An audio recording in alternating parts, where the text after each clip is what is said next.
Chapter 434. Jiju's words stunned the steward, but he reacted quickly and left quickly.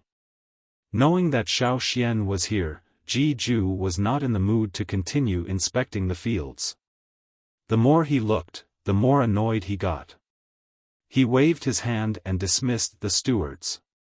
The next time he came, if he found any mistakes, he would leave the position of steward empty. There were many people who wanted to get in anyway. Jiju did not want to say anything to those who were not capable. He waved his hand and dismissed the stewards. Jiju went to the nearest Qingmong Palace. This was one of the resting areas in the field.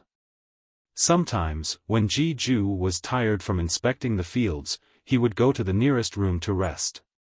On the other side, Xiaofan and the other two were waiting at the door. There were a few people who came because of the reputation, but they were all mercilessly blocked outside. Even if they presented beautiful gifts, the guards would not even look at them.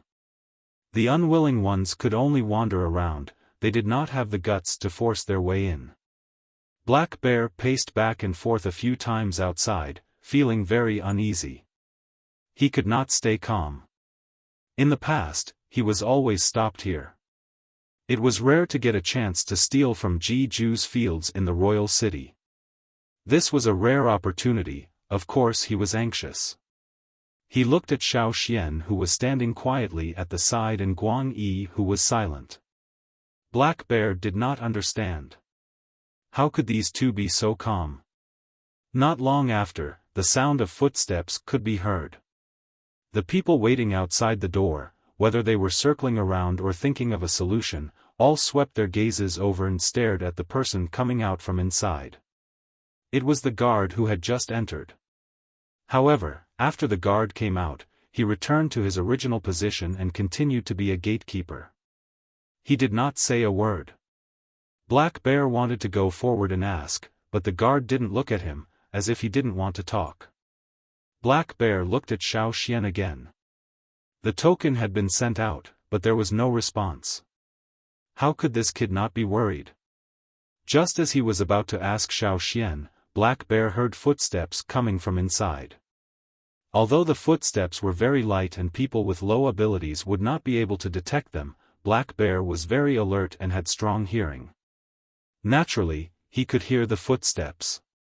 Creak, the gate with the two golden bull heads was opened again. This time, it wasn't a guard. The person who walked out was dressed differently from the guards. He wore a small green cloth hat and there were some green decorations on his clothes that looked like leaves. When they saw this person, the hearts of the people waiting outside tightened. Soon after, they became ecstatic. There were even some who recognized this person. Chief Steward. Someone exclaimed. The words, Chief Manager, caused the crowd outside to boil. They all swarmed forward, wanting to say a few more words to the Chief Manager of the Golden Grain Fields. Even if it was just one more word, it would be good to leave an impression. Who knows, they might be able to connect with him in the future. However, just as these people rushed over, they were stopped by the guards outside the door. When the head steward came out, there were also people following behind him. These people looked even more difficult to deal with than the guards at the door. Pairs of arms firmly blocked the people outside. There were also people who were slapped down as soon as they jumped up. How could a person who could be a guard here be trash? Among them, there was no one who was lower than an intermediate totemic warrior. The chief manager stood at the door. He was familiar with this situation, so his expression did not change. He looked around and finally stopped at Xiaofan. Are you Xiaofan? The chief manager asked. Xiaofan raised his head. Yes, I am. The head of the house invites you in. The chief manager said with a smile. Although the senior manager's voice was not loud, everyone heard him clearly. In an instant, the noisy scene froze. It was so quiet you could hear a pin drop. Everyone's eyes widened in disbelief as they looked at Xiaofan, who did not have much of a presence. This is my elder, Guang Yi. He's with me. Xiaofan introduced Guang Yi.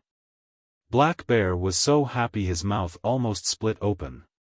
He hurried to Xiaofan's side and introduced himself. I'm Black Bear Baimi. I'm with Xiaofan this time. The chief manager only smiled and did not refuse. He led Xiaofan and the other two into the field. Creak, the door closed again, blocking the people outside who were craning their necks to look around. After entering the field from the main entrance, they saw the main hall, the Golden Grain Hall. That was where they met with guests. In reality, most of the people who met here were not important figures of Jeju. The chief manager was in charge of the reception and Jeju did not appear. When Xiaofan followed the chief manager into the Golden Grain Hall, he saw Ji Yan and the other two who had entered before them. Ji Yan and Ji Wan sat on one side while Ji Jing sat on the other. They were not far from each other, but there was a clear separation between the two. Originally, they wanted to meet Jeju to ask about the 1,000-grain gold. Others did not know what Jeju had been busy with for the past year, but the Ji family knew a little. According to past practice, this should be the time for a big harvest, but the news from the field was only about other grains. There was no news of the 1,000-grain gold that they wanted to know about. Before this, many people from the Ji family had come to ask, but the reply was always no. As the days passed, the best harvest season was over and there was still no news. The Ji family panicked. They sent people one after another, but they were all rejected. A rather powerful person in the Ji family once said that if anyone in the Ji family could get information from Jeju's field, they would be rewarded with an excellent piece of land. Hence, the Ji family went crazy. This time, Ji Yan and the other two wanted to come, but they were rejected like everyone else. They could not even enter the Golden Grain Hall. Those who knew the rules knew that the Golden Grain Hall was actually a barrier. If they could not pass through the hall, they would not have the chance to meet Jeju. Now, the three of them could only sit on the stools in the Golden Grain Hall and stare.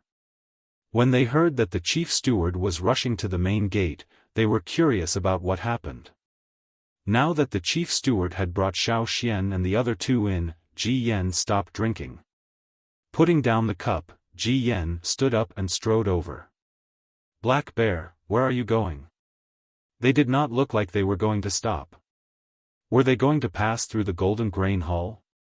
It was Black Bear's first time in the field and he was too excited. His mouth was still open. When he heard Ji Yan's question, he answered, I said, I'm here with someone. Someone? Ji Yan finally looked at Xiaofan and Guang Yi seriously. When Black Bear said he was here with someone, he did not take it seriously. He thought it was just like the others. Now that he saw the chief steward leading the way for Xiaofan, Ji Yan was filled with regret. If he had known this would happen, he would have asked more questions on the carriage. Maybe he could have used this kid to pass through the Golden Grain Hall. But it was too late for regrets. The chief steward still politely stopped the three of them and led Xiaofan and the others through the Golden Grain Hall. There was a dirt path behind it that led into the distance. After Xiaofan and the other two left, inside the Golden Grain Hall, Ji Yan sat there sulking. Who is that kid? How did he get to meet Granduncle?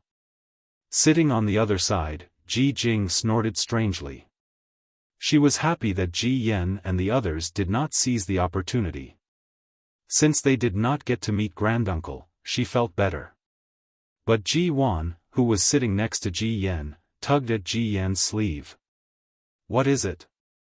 Ji Yan tilted his head and asked. That Xiaofan has something strange on him. It's in that little bag he's carrying. Granduncle might want to meet him because of what's in the bag, Ji Wan said softly. Something strange? Ji Yan was about to ask when he saw Ji Jing perking up her ears. He quickly pulled Ji Wan to the resting room beside the hall and asked her in secret. Ji Jing, who was left in the hall, smashed her cup in anger. Ignoring Ji Yan and the other two's reactions, Xiaofan followed the chief steward and walked along the dirt path behind the golden grain hall. There were many fields on both sides with all kinds of grains. Black Bear's eyes were about to pop out of their sockets. These were all golden leaves, golden leaves. It was said that every blade of grass in the golden grain fields was very valuable. How many golden leaves would there be for all this grass? How many weapons could he exchange for? The chief steward was only in charge of leading the way. He did not say a word to Black Bear's questions.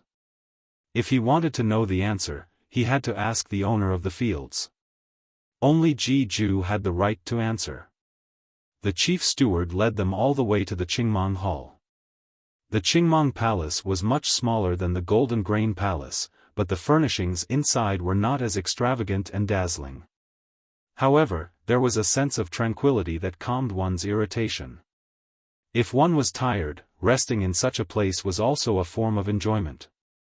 When Xiaofan arrived, Ji Ju had just finished a cup of tea. Seeing Xiaofan enter, Ji Ju pointed at the rattan mat beside him. "Sit. Your place is not bad."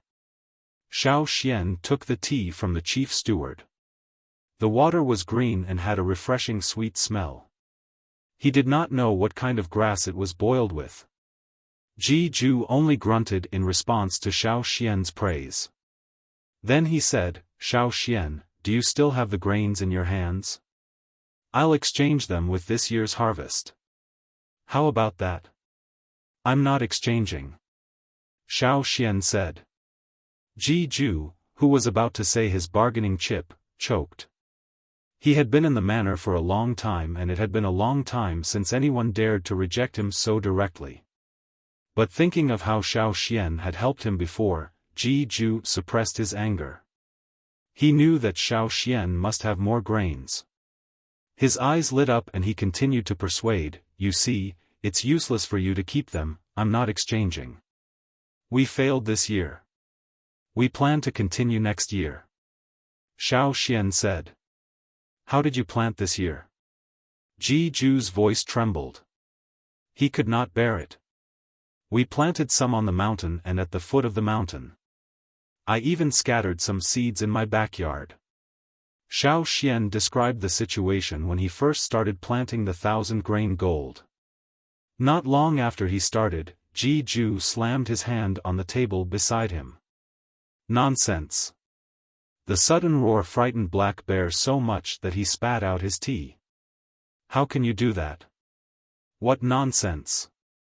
What a waste! What a waste!" Ji Ju's face was full of anger. He blew his beard and glared. His heart ached for the wasted grains. As expected, when he first heard that Xiaofan was Yanjiao, he should not have given them so many seeds. 1,000 grains. Chapter 435. "No, listen to me." Xiaofan gestured for Ji Ju to calm down. But Ji Ju couldn't calm down. The more he thought about it, the more his heart ached. Later, he brought people to the 1,000-grain gold to move the few stalks back from the mountain, but they couldn't. Their roots were too long and no one knew where they went. They couldn't even dig them up. They took the risk to break 2 stalks, but they withered not long after. He sent people to search again, but they couldn't find the 1,000-grain gold. The few stalks there didn't produce any more stalks. Perhaps there were only a few stalks of 1,000-grain gold left and the fruits were in his and Xiaofan's hands. "Xiaofan, tell me, how many of this year's new grains do you want in exchange?" Ji Ju asked, suppressing his frustration. Xiaofan didn't reply. Black Bear guessed something from Xiaofan and Ji Ju's conversation. He guessed that Xiaofan and Ji Ju had found some strange grains. Xiaofan brought some back but failed to plant them. Ji Ju wanted to use this year's new grains to exchange for last year's grains. To Black Bear, this was a win-win situation. When it came to planting, especially those strange grains, the Ji family had always been the best. Now that the Ji family had a golden grain Ji-ju, it meant that Ji-ju's grains were the best in the Ji family. Since Xiaoxian couldn't grow them well, wouldn't it be better to trade them for something else? The golden grain field's new grains were the envy of many. If they sold them, the Yanjiao tribe would get a lot of good weapons too. Black Bear wanted to persuade Xiaoxian to agree. He looked at Guang Yi, hoping that as an elder, he could persuade him. Unfortunately, Guang Yi kept frowning as if he had heard something that upset him. It was not directed at Xiaoxian but Ji-ju. Black Bear's heart jumped. How could he forget that Yanjiao people were never afraid of trouble? Even if the person in front of him was Ji-ju, they could do anything if they were unhappy. What to do, what to do? Black Bear's mind raced as he thought of all sorts of possible scenarios and thought of a solution to each one. Seeing Xiaoxian's silence, Ji-ju thought that Xiaoxian was weighing the pros and cons and was considering how much to say, so he decided to push harder. You guys aren't good at growing these. You'll just be wasting the grains in your hands. No way. As he spoke, Ji-ju asked the steward to bring over a large bag of grains. The bag was almost as tall as a person when placed on the ground. Opening the bag, the steward carefully scooped up a spoonful of it and placed it on the tray. He then placed the tray on the short table in front of Ji-ju. This is this year's new grain. Take a look, said Ji-ju. The unshelled grains were pushed onto the bronze tray, each grain glowing with a golden light. However, these were not the 1,000-grain gold. They were oval-shaped, not round like the 1,000-grain gold. The grains were only the size of a regular grain, not as big as the 1,000-grain gold. Black Bear rubbed his hands, wanting to grab a handful to take a look. However, he was only there to accompany the guest and could not move freely. He looked at Xiaoxian. Good grains like these, what a good deal. If Xiaoxian got more from this, he could trade with Xiaoxian again. Not only Black Bear, Ji-ju was also waiting for Xiaoxian to say a number and be done with it. However, after some thought, Xiaoxian did not answer. Instead, he asked, "How's the 1,000-grain gold growing on your side?" Ji-ju was unhappy that he did not get the answer he wanted. However, to make Xiaoxian give up, he said, "Not bad. 60% of the grains that were planted survived. For 1,000-grain gold, this kind of survival rate was already very high. Some rare grains had less than a tenth of the survival rate when planted, but in Ji-ju's hands, more than 60% could survive." Black Bear had some understanding of this. He nodded to himself, praising Ji-ju for his golden grains. Ji-ju thought that if Xiaoxian asked about the method of planting, he would never tell him. However, Xiaoxian continued, "What color are the 1,000-grain gold that you planted?" "When the 1,000-grain gold ripens, it will naturally turn gold," said Ji-ju, stroking his beard. "What about after it's shelled?" "Of course it's gold." Guang Yi's expression was strange. Xiaoxian raised an eyebrow. "So you haven't planted it yet? What's the rush?" Ji-ju was unhappy with Xiaoxian's attitude. "Even if you're in a rush, you won't succeed. Be patient, calm down, got it?" Guang Yi looked at Ji-ju even more strangely. "How tall is the 1,000-grain gold in your field?" asked Xiaoxian. "It's already over the waist. Why are you asking so many questions? I only have one thing to say. Are you trading or not? If you're willing, how many grains do you want? Just say it." Ji-ju was impatient. He had spent too much time dealing with things here. The most important thing was the 1,000-grain gold. Seeing that Ji-ju did not want to say more, Xiaoxian did not stop. Instead, he continued, "At that time, the seedlings were growing very well in the fields at the foot of the mountain. They looked different every day." Ji-ju huffed. "Then they all died?" At this moment, he deeply felt that bringing Xiaoxian in was not a wise decision. This kid was too good at talking nonsense. Couldn't he just name a price? No one expected that when the time came, the seedlings on the mountain and at the foot of the mountain all died. However, I realized that the seeds I had forgotten in the backyard were still alive. They just grew much slower. Hearing Xiaoxian's words, Jiju went from mockery to shock and then to understanding. They grew slowly. They didn't meet tribulation, so they were fine. I believe that when they grew, they would be killed by tribulation, just like the previous ones. This. Xiaoxian twirled the small copper cup in his hand.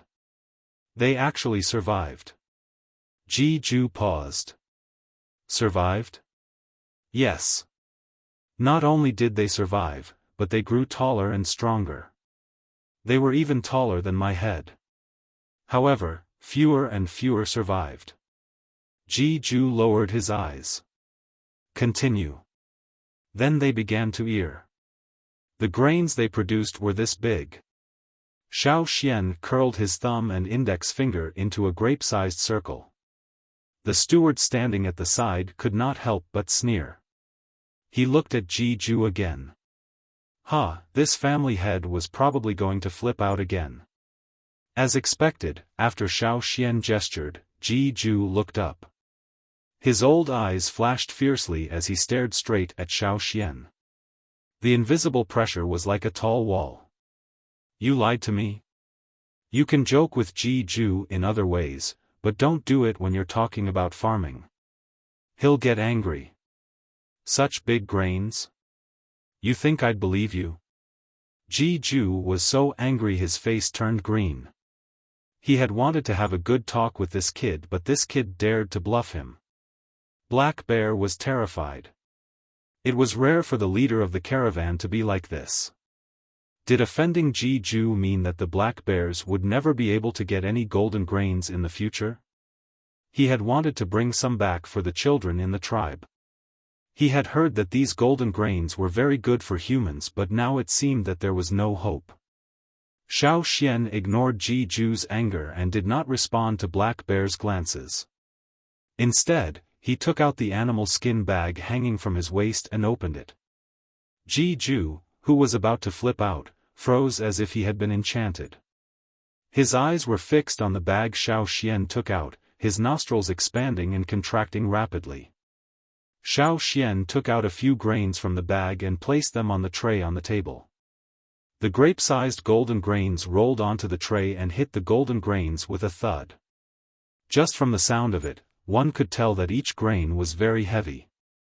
The light from the window shone on the golden balls, making them shine even brighter. If it weren't for these big round balls, the golden grains on the plate would still be very conspicuous. However, when the golden round balls rolled into the plate, the original grains seemed to be reduced to the background and became much dimmer.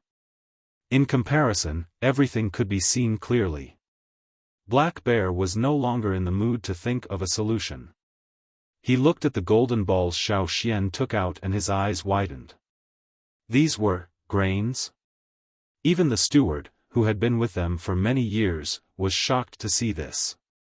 With his years of experience, he could tell whether a grain was good or bad, but he never thought that the grains from his family's farm would be reduced to a background. This is... Jiju's breathing quickened as he tried to identify the smell in the air. His voice trembled and hoarse, but because he was too excited, his voice was sharp and piercing.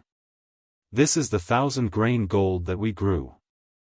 Our Yanjiao tribe grew it, Xiaoxian said seriously, emphasizing our Yanjiao tribe.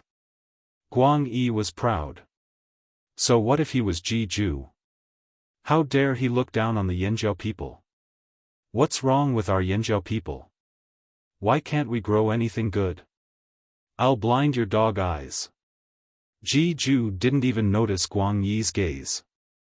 He couldn't see anything but the golden grains on the tray. He reached out and grabbed a few large round grains on the tray. He didn't even look at the small grains that were scattered outside. He picked up the large round grains and sniffed them carefully. Yes, this is the smell. It's the 1,000-grain gold. Bring me my knife.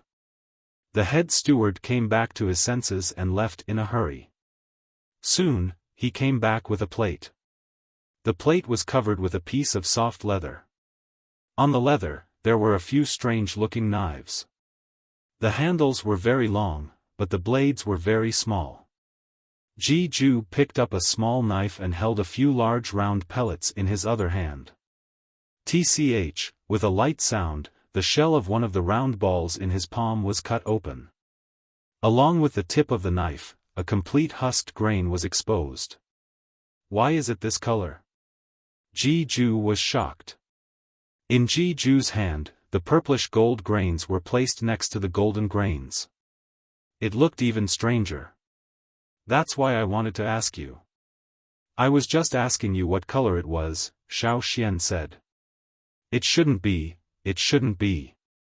Ji-ju looked at the purplish gold beads in his palm, his gaze unfocused then focused on the beads again. He closed his palm, grabbing all the beads in his palm and ran out like the wind. Then, he ran back and dragged Xiaofan out again.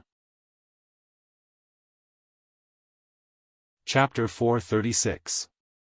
Xiaofan was dragged out of the Qingmong Palace by Ji-ju. After a while, he saw Ji-ju stop and shouted, "Yellow Earth." Xiaofan had heard Ji-ju mention this name before. It was the old man's first slave, a yellow ox. Ji-ju called out a few times in a row. Because he was too anxious, he walked in circles. Not long after, Xiaofan heard the rumbling sound of hooves stomping on the ground, like rolling thunder. Looking in the direction of the sound, he saw at the end of the dirt road a huge yellow ox was running towards them, leaving a trail of dust behind it.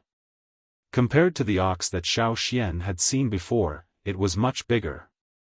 This kind of beast was not to be underestimated in the forest. As the big yellow ox approached, the ground shook even more. Its huge body and the two horns on its head were full of oppressive ferocity, as if it wanted to break through all obstacles in front of it. Moo! When the big yellow ox was in front of Ji-ju, it slowed down and stopped beside him. However, its eyes glanced at Xiaofan a few times, as if it was sizing up Xiaofan, a stranger. "What are you doing? You only came after I called you a few times?" Ji-ju scolded. The big yellow ox lowered its head and gently nudged Ji-ju with its nose. It looked like it was acting coquettishly, but soon, the big yellow ox seemed to have noticed something. Its nose sniffed Ji-ju and turned to look at Xiaofan. Its eyes, which were bigger than a pot, scanned Xiaofan again like a scanner. This time, it looked more carefully. Then, Xiaofan noticed that its gaze stopped on the animal skin bag he was carrying. However, it probably sensed that Xiaofan was not easy to deal with and was also a stranger. Therefore, although it wanted to snatch Xiaofan's animal skin bag, the big yellow ox did not act. However, the big yellow ox's gaze landed on Ji-ju again. Its nose sniffed again and then stared at Ji-ju's hand. "Moo, what are you moaning for? I can't let you eat this," Ji-ju said as he easily jumped onto the bull's back that was taller than a two-story building. "Come on up." Ji-ju patted the bull's back, gesturing for Xiaofan to come up as well. The big yellow ox snorted through its huge nostrils and stomped its hooves. It was somewhat reluctant. Xiaofan didn't hesitate and jumped up. "Let's go see the 1,000-grain gold." Ji-ju patted his horn. Moo! The big yellow ox let out a long roar. It stomped its hooves and turned around to run faster. Although it was fast, it was much steadier than when it came up. This was to take care of Ji-ju, who was on the back of the cow. Ji-ju said that Huang Tudi was another steward here. It helped to take care of several plots of land. Of course, there were also others who cooperated with it. In the golden grain fields, this big yellow ox didn't give face to anyone other than Ji-ju. Even the steward that Xiaofan had met before couldn't make the ox move its hooves. The 1,000-grain gold wasn't planted in this area. On the back of the cow, Ji-ju said, every time a new strange grain is found, it will be planted in another place because there are too many variables. Ji-ju looked at Xiaofan. Take the 1,000-grain gold for example. You've planted it before, so you should know that when you plant it, the other crops around it can't grow normally. Xiaofan nodded in agreement. Indeed, when it first sprouted, I found a lot of weeds in the yard. But as it grew, it disappeared. Xiaofan didn't say anything. Once he did, Ji-ju's heart ached. It was such a precious 1,000-grain gold, and this kid had casually scattered it in the backyard. Fortunately, the 1,000-grain gold had strong vitality and could adapt. Otherwise, it would have been a waste. But the 1,000-grain gold that this kid scattered in the backyard and didn't care much about had survived. It had even broken through one disaster after another. Not only that, when the seedlings of this master called golden grain had only grown a little, this kid's seedlings had already matured. He couldn't stay calm. Ji-ju wanted to say more, but he kept it in his heart. He didn't want to speak now. Stuffy. The big yellow ox ran through the planned fields. All kinds of crops quickly passed by. Fortunately, Xiaofan had good eyesight and could see what kinds of crops were planted. Unfortunately, he couldn't recognize most of them. The golden grain fields didn't only grow golden grains. There were also a variety of food crops and herbs. The fields were huge and included several mountains. Some crops and herbs that liked mountainous environments were planted there. When they passed by a mountain, Xiaofan could see slaves working on the mountain. When there were no other crops in the surrounding fields and only rows of well-equipped guards, Xiaofan knew that they had arrived. If it were anyone else, they would have been targeted by these guards before they even got close. But when they saw the big yellow ox, the guards quickly opened a path for the ox to pass. There was no need for other tokens or passes. This big yellow ox was the best proof of identity. The big yellow ox stopped beside a wide dirt road. Ji-ju and Xiaofan jumped off the ox's back. This is where the 1,000-grain gold is planted. Ji-ju said, pointing to a few large fields. Last year, there were many grains here. But when the 1,000-grain gold sprouted, all the crops in the surrounding fields died. Xiaofan looked around. In the few fields he could see, there were only a few sparse yellow grasses growing in them. They swayed in the wind, desolate. This was indeed the result of the 1,000-grain gold. In the Yanjiao tribe, Xiaofan only had about 20,000 grain gold in his backyard. But the plants in the surrounding areas were growing poorly. Fortunately, it was far away from the tribe and didn't affect the land much. But here, Ji-ju had planted a lot. The effect was obvious. There was a tall wooden fence around the area. There was a door just big enough for the big yellow ox to enter. Beside the door, there were guards inside and outside. When they saw Ji-ju, they bowed. "Let's go." Ji-ju called for Xiaofan and walked in. Ji-ju had people surround the tall wooden poles after planting the 1,000-grain gold. Without Ji-ju's permission, no one outside could see what was going on inside. Even the stewards could not enter without Ji-ju's permission. Hence, the situation with the 1,000-grain gold was kept under wraps. That was why the younger generation of the Ji family was so anxious to find out what was going on. The fields with the 1,000-grain gold came into view. They were all planted in the same shape as the ones in the Yanjiao tribe. Now, the height of the plants reached Xiaofan's waist. They've already passed the first tribulation. Those that don't will become fertilizer for other plants. When the next tribulation comes, another batch will be eliminated. After the third tribulation, the ones that survive are the best, Ji-ju said as he looked at the green fields. Ji-ju's eyes were filled with pride and relief. However, when he thought about what Xiaofan had taken out, he slapped down his pride. Taking out the few grains Xiaofan had given him, Ji-ju waved at Xiaofan. Not far away, there was a small hall called Chiju Hall. This was the highest level place in the field.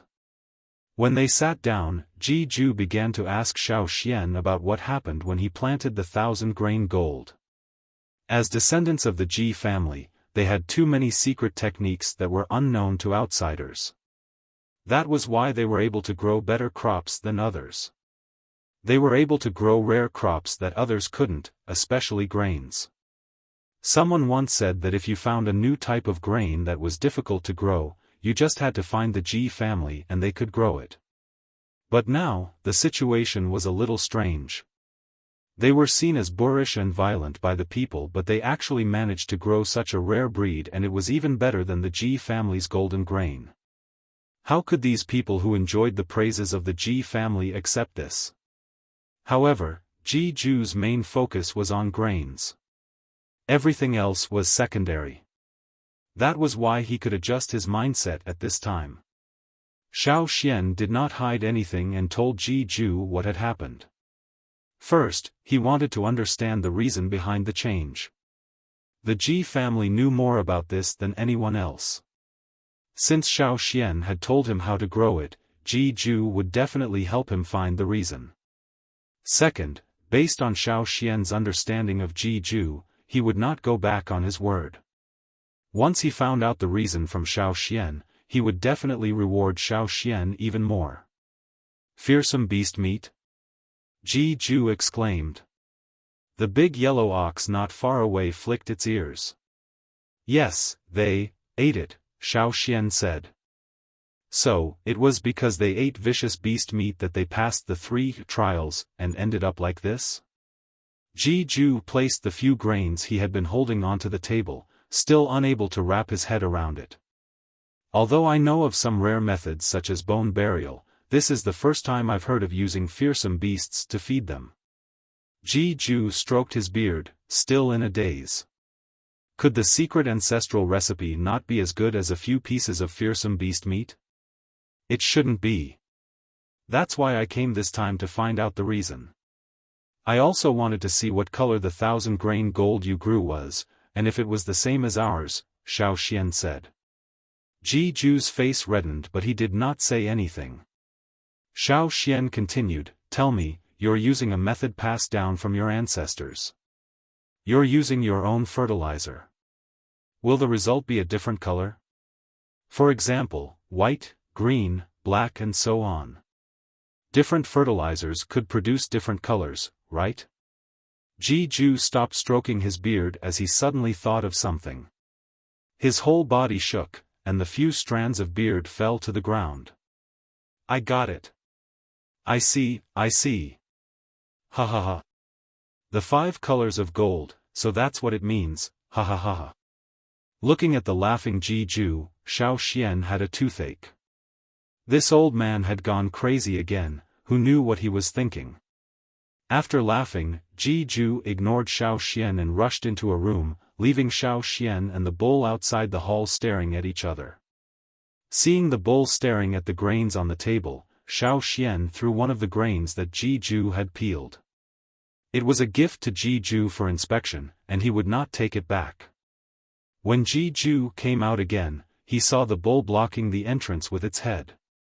It stared at Xiaofan and mooed. Xiaofan, who had been sitting there, was taking a nap. Chapter 437.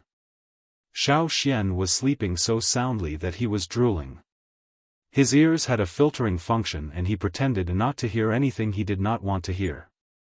However, as soon as Ji-ju came out, Xiaofan woke up. In the past, people who came to Ji-ju's place were either too cautious and did not know where to put their hands, or greedy people who looked around and wanted to grab everything they saw. People like Xiaofan who waited until they could fall asleep were too rare. After figuring out a question that had been bothering him for years, seeing Xiaofan like this, Ji-ju was in a rare good mood. He smiled and asked, "What did you dream of?" I was cooking porridge when you came. Xiaofan wiped the drool from the corner of his mouth, not embarrassed at all. It was indeed very quiet and peaceful here. There was a faint fragrance of plants in the surroundings and it was very relaxing. In his dream, he had cooked a pot of porridge and the porridge was filled with white rice. That's not right. Xiaofan paused in his stretching. White porridge? White rice? Thinking carefully, in the pot of porridge in his dream, every grain of rice was round. Although they were not as big as the purple grains in the tribe, they were not much smaller. Ji-ju sat down and poured himself a glass of water. Seeing Xiaofan standing there in a daze, he asked, "What did you think of?" "I was thinking carefully about the pot of porridge in my dream," Xiaofan said. Ji-ju was happy and did not think much of it. He just thought that Xiaofan was greedy. Indeed, in a place full of food like this, it was not strange to dream of such things. Without thinking much, Ji-ju said, "Because of what you said, I thought of a problem that has been bothering me for a long time. The 1,000-grain gold was mentioned in the records left behind by our Ji family's ancestors. I know how to plant the 1,000-grain gold from our ancestors' notes." In order to find this, he had flipped through the records left behind by the Ji family's ancestors. He had found many things. However, it wasn't called 1,000-grain gold back then. It was called Golden Valley, which had a very broad meaning. Ji-ju had spent a lot of effort to find out more about the planting method of 1,000-grain gold. After some modification, he had replaced some of the outdated ingredients in the recipe. Finally, he had finalized the recipe for fertilizer. However, his ancestors' notes did mention the 5 colors of gold. Unfortunately, the notes were not complete and Ji-ju did not see the complete version. He did not understand the 5 colors of gold until Xiaofan mentioned it. Only then did Ji-ju remember his ancestors' notes. The gold in the 1,000-grain gold does not refer to the same color. Ji-ju explained to Xiaofan. The 5 colors of gold are different depending on the place and the person. Therefore, different places, different people and different methods will produce different results. Just like how Yanjiao's gold is purple, our field's gold might not be the same color as yours. It might even be different from the original grains. Different depending on the place and the person? If that's the reason, then there should be differences between different colors, right? Xiaofan asked. That's right. Ji-ju stroked his beard and suddenly felt that something was wrong with it. It felt like there was less of it. He paused, then said, "The 5 colors of the 1,000-grain gold will indeed be different. Based on my speculation, the 1,000-grain gold planted in your tribe will change greatly compared to the ones we found in the mountains. This is the trend of their change. As long as it's planted in your tribe, by your people, and by the same method, the final product will be more suitable for your tribe. However, if one day your tribe moves away and leaves the 1,000-grain gold there, a few of them will survive for hundreds or thousands of years. However, generation after generation, they will gradually decrease and change back to their original appearance until they become like this." Ji-ju opened his hand, holding a few bean-sized grains with a dark golden luster. These were their first harvest. "Thank you for the information," Xiaofan said solemnly. "Take good care of your tribe's purple gold grains. Even if you don't know how useful it is now, one day it will prove its worth. Everything in the world complements each other. Any change has its own reason. Even though there are 5 colors, the purple one might be what your tribe needs the most. Similarly, the one in my field will be what I need the most." Ji-ju sighed. It was impossible to say that he was not envious of Xiaofan, but now Ji-ju was much calmer. Perhaps what he needed the most was not the ones the Yanjiao people grew, but the ones growing slowly in his field. As for Xiaofan's Yanjiao tribe, those who could grow the 1,000-grain gold and make it change like this were definitely not a group of rough and fierce people like the rumors said. He also had a new understanding of the Yinzhou people. Ji-ju was about to talk about Xiaoxian's purple 1,000-grain gold grains when he noticed that there was only one left on the table. Ji-ju remembered that he had brought 3 over. One was shelled and the other 2 were intact. Now there was only one unshelled grain left on the table. Where were the other 2? Xiaoxian saw Ji-ju look over and pointed outside the door. The ox head blocking the door immediately retreated. Since he had fed the ox head, Ji-ju did not say much. He only huffed and thought of the 1,000-grain gold in his field. He could not help but smile. Xiaoxian, what color do you think the grains in my field will be? White. Xiaoxian blurted out. Then he realized that he had brought in the pot of porridge from his dream. Ji-ju was puzzled. Why are you so sure? I guessed, Xiaoxian said dryly. Ji-ju looked meaningfully at Xiaoxian. He did not say whether he believed him or not. His fingers tapped on the table. After a while, he said, the grains in my field are about to reach the second tribulation.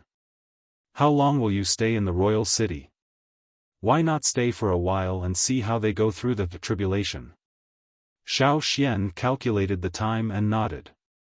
I have to discuss this with another elder. Then he smiled. You're willing to let me watch? Aren't you afraid that I'll learn all the secret techniques? Ji-ju waved his hand. No. The most important part of this process was the fertilizer. He had prepared the fertilizer himself before sending it out. How could he let others know? After Xiaoxian returned to the Qingmong Palace, Ji-ju treated them to a meal. After the meal, Xiaoxian left the field with Guang Yi and Black Bear. However, they left through a side door. There were too many people blocking the entrance. It would be troublesome to leave through there. They would not be able to go back. In the future, if there are too many people at the entrance, enter through this side door. This is the closest door to the strange house hall, said Ji-ju. The guards at the side door were also instructed to remember Xiaoxian's face. Next time, they would bring him directly to the strange house hall. Ji-ju also arranged for an ox cart to pull 10 big bags of grains.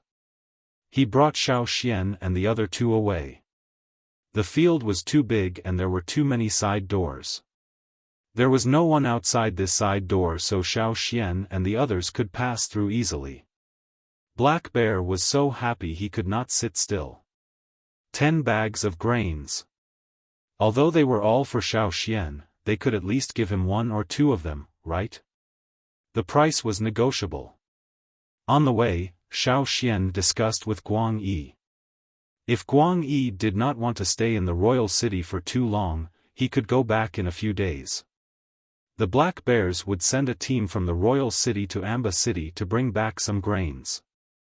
However, Guang Yi refused.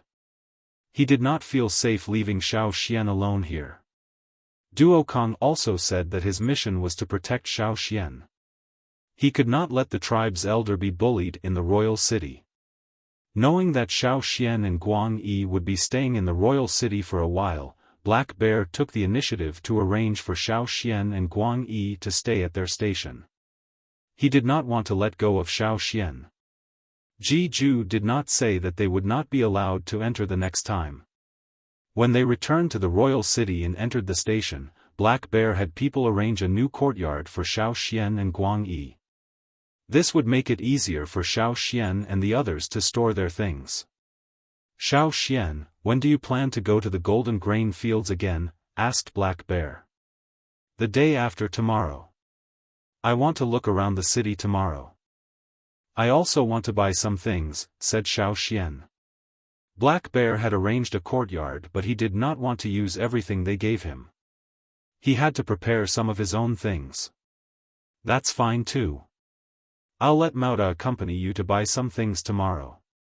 After all, as the boss of a trading team and the leader of a tribe, Black Bear had a lot on his hands. He had been out the whole day and had left many things unsettled. There were one or two things that he did not trust others to handle. The day after tomorrow, Xiaofan would be going to Jiju's place again. That was why he had to arrange things tomorrow and go to the golden grain fields. It's decided then. What gift should he prepare for his visit to the grange the day after tomorrow? Black Bear thought. Mauda brought Xiaofan and Guang Yi to the new courtyard. What do you want to buy tomorrow? I'm familiar with the royal city, I know where the best things are. He had heard about what happened today from Black Bear. He looked at Xiaofan like he was looking at the golden leaves of the royal city. He would not give up on this opportunity to make a good impression. Who knows, he might be able to go to the golden grain fields next time. He was excited just thinking about it. We'll see. But if I have time, I want to visit a friend. I just don't know where they live, said Xiaofan. Black Bear, who was thinking about what to give the day after tomorrow, perked up his ears. What's your friend's name? I'll ask around, said Mauda. The Wuxia family. Do you know where they live? Yes. Yes. Tomorrow, I'll. Wait. Before Mauda could finish, Black Bear cut him off. Black Bear took 2 huge strides to Xiaofan. He was so agitated that blood rushed to his head. His bearded, tanned face was flushed. I suddenly feel like it's better if I bring you out. I know a few Wuxia people, said Black Bear. Mauda. I should be the one leading tomorrow. I'll do it. Chapter 438. With the incident with Jiju, Black Bear was especially sensitive to Xiaofan's old friend. When he was at the entrance of Golden Grain Fields, he did not take Xiaofan's words seriously. When Xiaofan said he was going to Jiju for revenge, he took it as a joke. But in the end, Xiaofan was telling the truth. Yesterday's experience was like a dream. Hence, when Black Bear heard Xiaofan say he was going to visit a Wuxia friend, his treasure-hunting veins throbbed violently in his head. He quickly took back his words. However, out of curiosity, Black Bear still wanted to know who Xiaofan's Wuxia friend was. The Wuxia family is a very special existence in King City. Although the aristocrats of the 6 tribes have the most special status in King City, they are the 6 largest aristocrats while the rest are just minor aristocrats. However, the Wuxia family is different. Even the aristocrats of the 6 tribes would think twice before dealing with the Wuxia family, said Black Bear. Because of the Wuxia family's craftsmanship? Asked Xiaofan. That's right. This was because the Wuxia family did not have much ambition. They spent most of their time on craftsmanship and did not have much time to think about other things. Although there were some who had other ideas, these people could not do much. The core members of the Wuxia family had no intention of fighting for power. Everyone trusted them, and because of the Wuxia family's talent, their attitude was naturally better. Many of our weapons came from the Wuxia family too. However, most of them came from apprentices and craftsmen. As for craftsmen, it's too difficult to hire them, said Black Bear. He then turned to Xiaofan. What's your friend's name? Maybe I know him. He's Wuxia Hang, answered Xiaofan. Black Bear and Mauda looked at Black Bear and bent down to hug his thigh. I don't care. Boss, you said you'd let me lead the way tomorrow. Black Bear ignored Mauda's shriek and gulped. He asked Xiaofan again to confirm, are you talking about the new Wuxia family member? I think so. How many Wuxia Hang are there in the royal city? Asked Xiaofan. Just one. I heard he just came back from Wuxia Mountain. After 20 years, he became one of the most special craftsmen in the Wuxia family. Many people want him to make weapons for them, including many from the 6 major noble families. Sadly, he hasn't shown up since he came back. I heard he's making weapons. Hearing Black Bear's words, Xiaofan nodded with certainty. Yes, that's him. Black Bear took a deep breath. Don't worry, I'll personally accompany you there tomorrow. Boss, there's still me. Mao Da howled. At Mao Da's request, Black Bear finally agreed to let him tag along. The next day, when Xiaofan and Guang Yi went out, Black Bear and Mao Da acted as tour guides.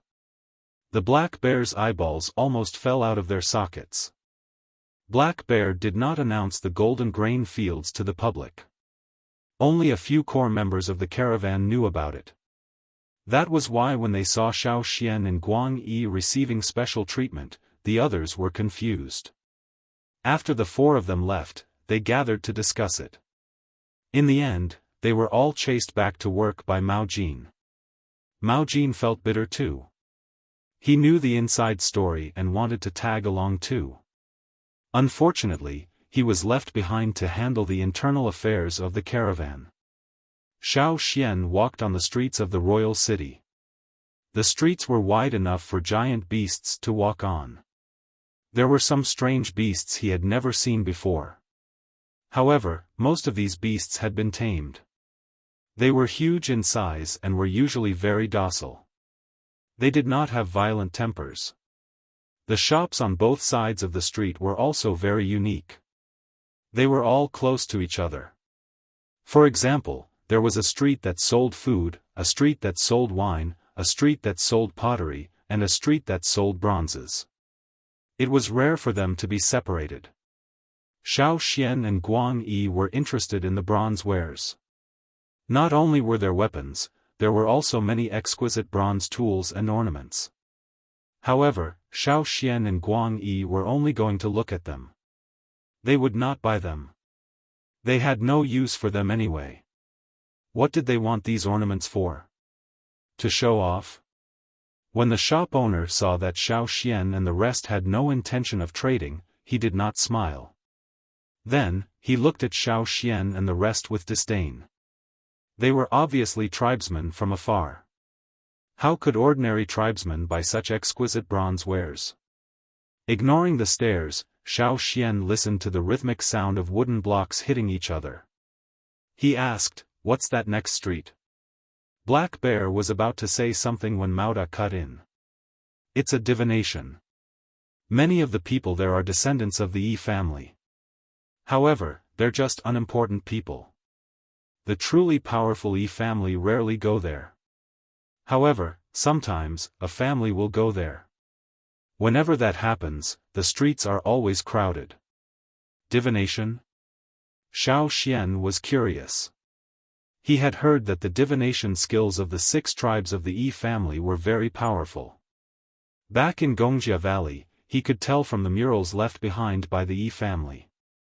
Thinking about the not divination he had learnt, Xiaofan decided to go take a look. Black Bear and Mao Da wanted to go to the Wuxia family immediately, but since Xiaofan wanted to go next door, they had no choice. Black Bear glared at Mao Da. "Who told you not to talk? If you didn't tell us, Xiaofan wouldn't have wasted his time there. There aren't many people on the streets now. You won't be able to ask anything even if you go there. Why don't we come again when the truly powerful Yi family comes?" Black Bear suggested. Xiaofan made a sound of agreement, but he still walked over. He just wanted to ask about not divination. On this street, many tribesmen and traders from faraway places would come here for divination. Even if these people were just members of the Yi family's branch, or low-skilled people, it did not dampen their enthusiasm. That was why when Xiaofan arrived, the streets were busier than he expected. There were not many people on the streets, but there were many people in the shops on both sides. Xiaofan listened as he walked along the road. Some people's voices were louder, so he could hear them clearly. They were asking about his luck. Others sounded like they were telling him secrets, probably asking about his privacy. Their eyes scanned their surroundings cautiously, afraid that they were being watched. After scanning his surroundings, Xiaofan chose a shop and walked in. Sitting inside was a slightly thin old man with white hair. The old man sat cross-legged on a soft leather cushion. On the short table in front of him were some wooden blocks connected by straw ropes. There were all sorts of symbols on the wooden blocks that outsiders could not understand. When Xiaoxian arrived, the people in the shop were leaving. There was no need to queue, so Xiaoxian came to the short table. "What do you want?" The old man looked like an expert. Seeing that Xiaoxian was looking at the straw ropes and wooden signs, Mauda said, "Why don't you read our fortune today?" The old man pointed at the wooden blocks connected to the straw ropes. "Pull on the rope and move it. You know the rules, right?" I know. Although Mauda said that these people were not very capable, he was a regular here. Every time he came to the royal city, he would get someone to read his fortune. Without using any totemic power, Mauda shook the rope and the wooden blocks on the rope scattered. The old man looked at the scattered pieces of wood, then took out some smaller pieces of wood with the same shape and arranged them on the table. He moved them around and muttered something silently.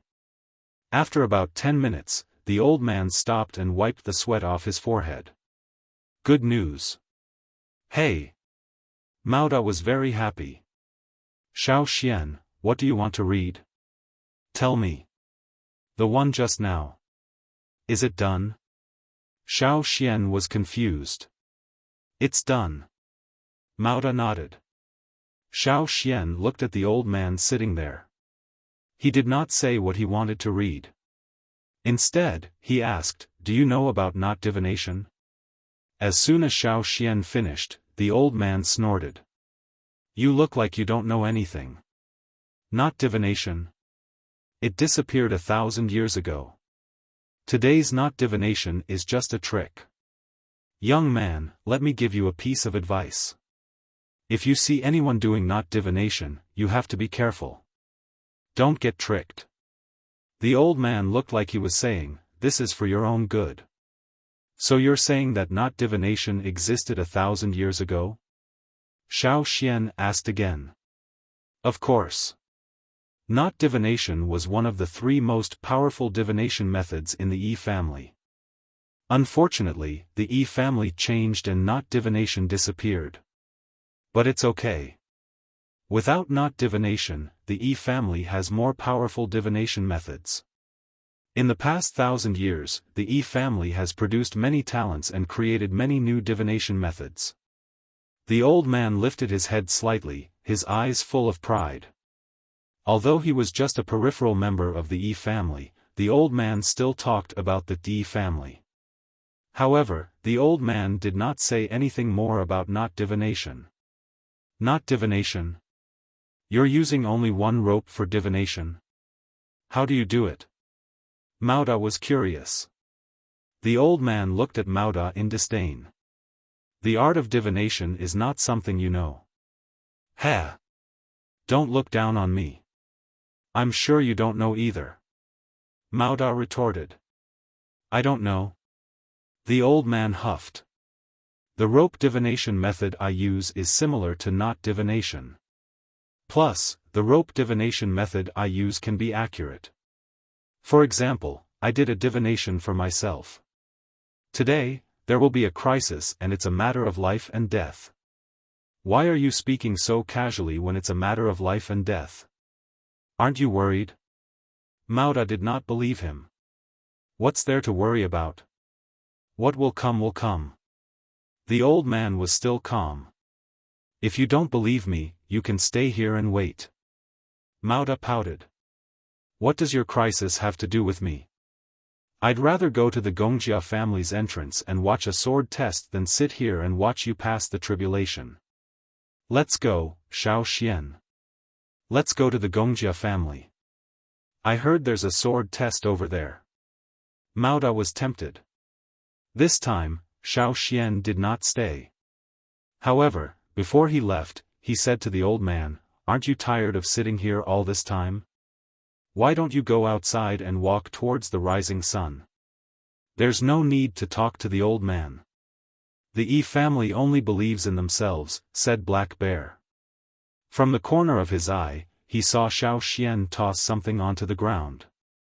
Upon closer inspection, he realized it was some yellowed grass. It looked like a broken rope. After Xiaofan and the rest left, the old man in the shop kept thinking about the young man's words. Why don't we go out for a walk? This was the Yi family's place anyway. The Yi family had their own rules. There were so many pairs of eyes around, there was no need to worry about theft. After sitting here for so long, it was good to get up and walk. The old man got up and walked out of the shop. After 2 steps, he paused and looked at the sky. After thinking for a moment, he turned and walked towards the other side of the street, towards the rising sun. After about 80 steps, the old man was thinking about walking 100 steps before going back. Suddenly, there was a loud rumble behind him, followed by the loud neighing of a mammoth. The mammoth had gone crazy for some reason, charging from the next street. It knocked down a few houses, including the old man's shop. Swoosh swoosh swoosh. Sharp spears glinted coldly, carrying with them a merciless murderous aura. Like a storm, they enveloped the mammoth. Pfft! Blood splattered everywhere. In the blink of an eye, the mammoth had turned into a porcupine. The murderous aura spread. Around the mammoth, there were also many spears that missed and pierced into the ground. The people on the street didn't run away screaming. Instead, many of them came closer to watch the show. This kind of thing wasn't rare, but it was inevitable that some unlucky people would suffer. For example, the families whose houses were knocked down by the mammoth wouldn't be crushed to death by the collapse of their houses, but they would be injured and trampled by the crazy mammoth. If they were even more unlucky, they might even be impaled to death by the city guard spears. The old man didn't listen to the discussions around him. He saw that his shop was in ruins. Not even a single piece of wood was left intact. It was a bloody scene. If he hadn't walked out. The old man shuddered as he thought about it. Just now, that young man, did he really just casually mention it? Chapter 439. When the incident happened on the street, Xiaofan and the rest had not gone far. They heard the commotion. Even though they couldn't see clearly what happened, Black Bear and Mauda could guess based on their past experience. I think a mammoth ran past, said Mauda. He heard the sound of elephants just now, but it stopped after a while. The city guards would not let them rampage around the city and cause destruction. Thank goodness we left quickly or we would have been affected. Then, Black Bear remembered what Xiaofan said before they left the shop. His eyes darted towards Xiaofan, deep in thought. In the past, Mauda would have gone to watch, but compared to the Wuxia family, the commotion here was not as interesting. Let's go to the Wuxia residence. Right, where does Wuxia Heng live? Mauda was curious. He returned to the royal city late, so he only found out about Wuxia Heng through private conversations with the people who stayed in the royal city. I've been there before. Black Bear pointed and walked in front to lead the way. Most of the Wuxia family members lived in one place in the royal city, surrounded by a large wall. Although there were others who lived elsewhere, there were fewer of them. However, because there were so many people, there were doors in all 4 directions of the Wuxia residence's wall. Actually, they did not have to worry about not finding the right door. Because of Wuxia Heng, there were many people outside. No matter how big the Wuxia residence was, they just had to ask around to find out where it was. What, you're going to watch the sword test too? Asked a passerby who knew Black Bear. Black Bear did not say much. If he said they were going to look for Wuxia Heng, they would definitely be pestered. When they arrived, Xiaofan saw many people before they even saw the door. Some were here to test the sword while others were here to watch. Sigh, he failed again. The sword is broken, he has no chance at all. He can't even compare to the previous one. But how many failed today? 21, but only 1 succeeded. I didn't see him, but I heard that he was from the Feng clan of the 6th division. The surrounding people were discussing among themselves. Someone squeezed out from the crowd, looking dejected. He was even being pointed at by the people around him. Obviously, this was the person who had failed the sword test. So many people. Xiaofan sighed as he looked at the crowd that had filled the door. There aren't that many now. There were more people when Gongjia Heng came back, said Black Bear. Heng, who had been away for 20 years, returned from Gongjia Mountain. The Gongjia family's jaws dropped. Back in the day, Gongjia Heng wasn't a genius. He wasn't even ranked in the Gongjia family. When Gongjia Heng left for Gongjia Mountain, many people didn't think highly of him. Every year, many people had the same idea, but after they left, they never came back. Very few succeeded, and they were all very intelligent people. Gongjia Heng was just an ordinary person. Going to Gongjia Mountain was suicide. Unfortunately, not only did Gongjia Heng come back alive, he even managed to learn the skills left behind by the best craftsmen of Gongjia Mountain. Not just the Gongjia family, even the royal city was in an uproar. Many people came to ask for weapons.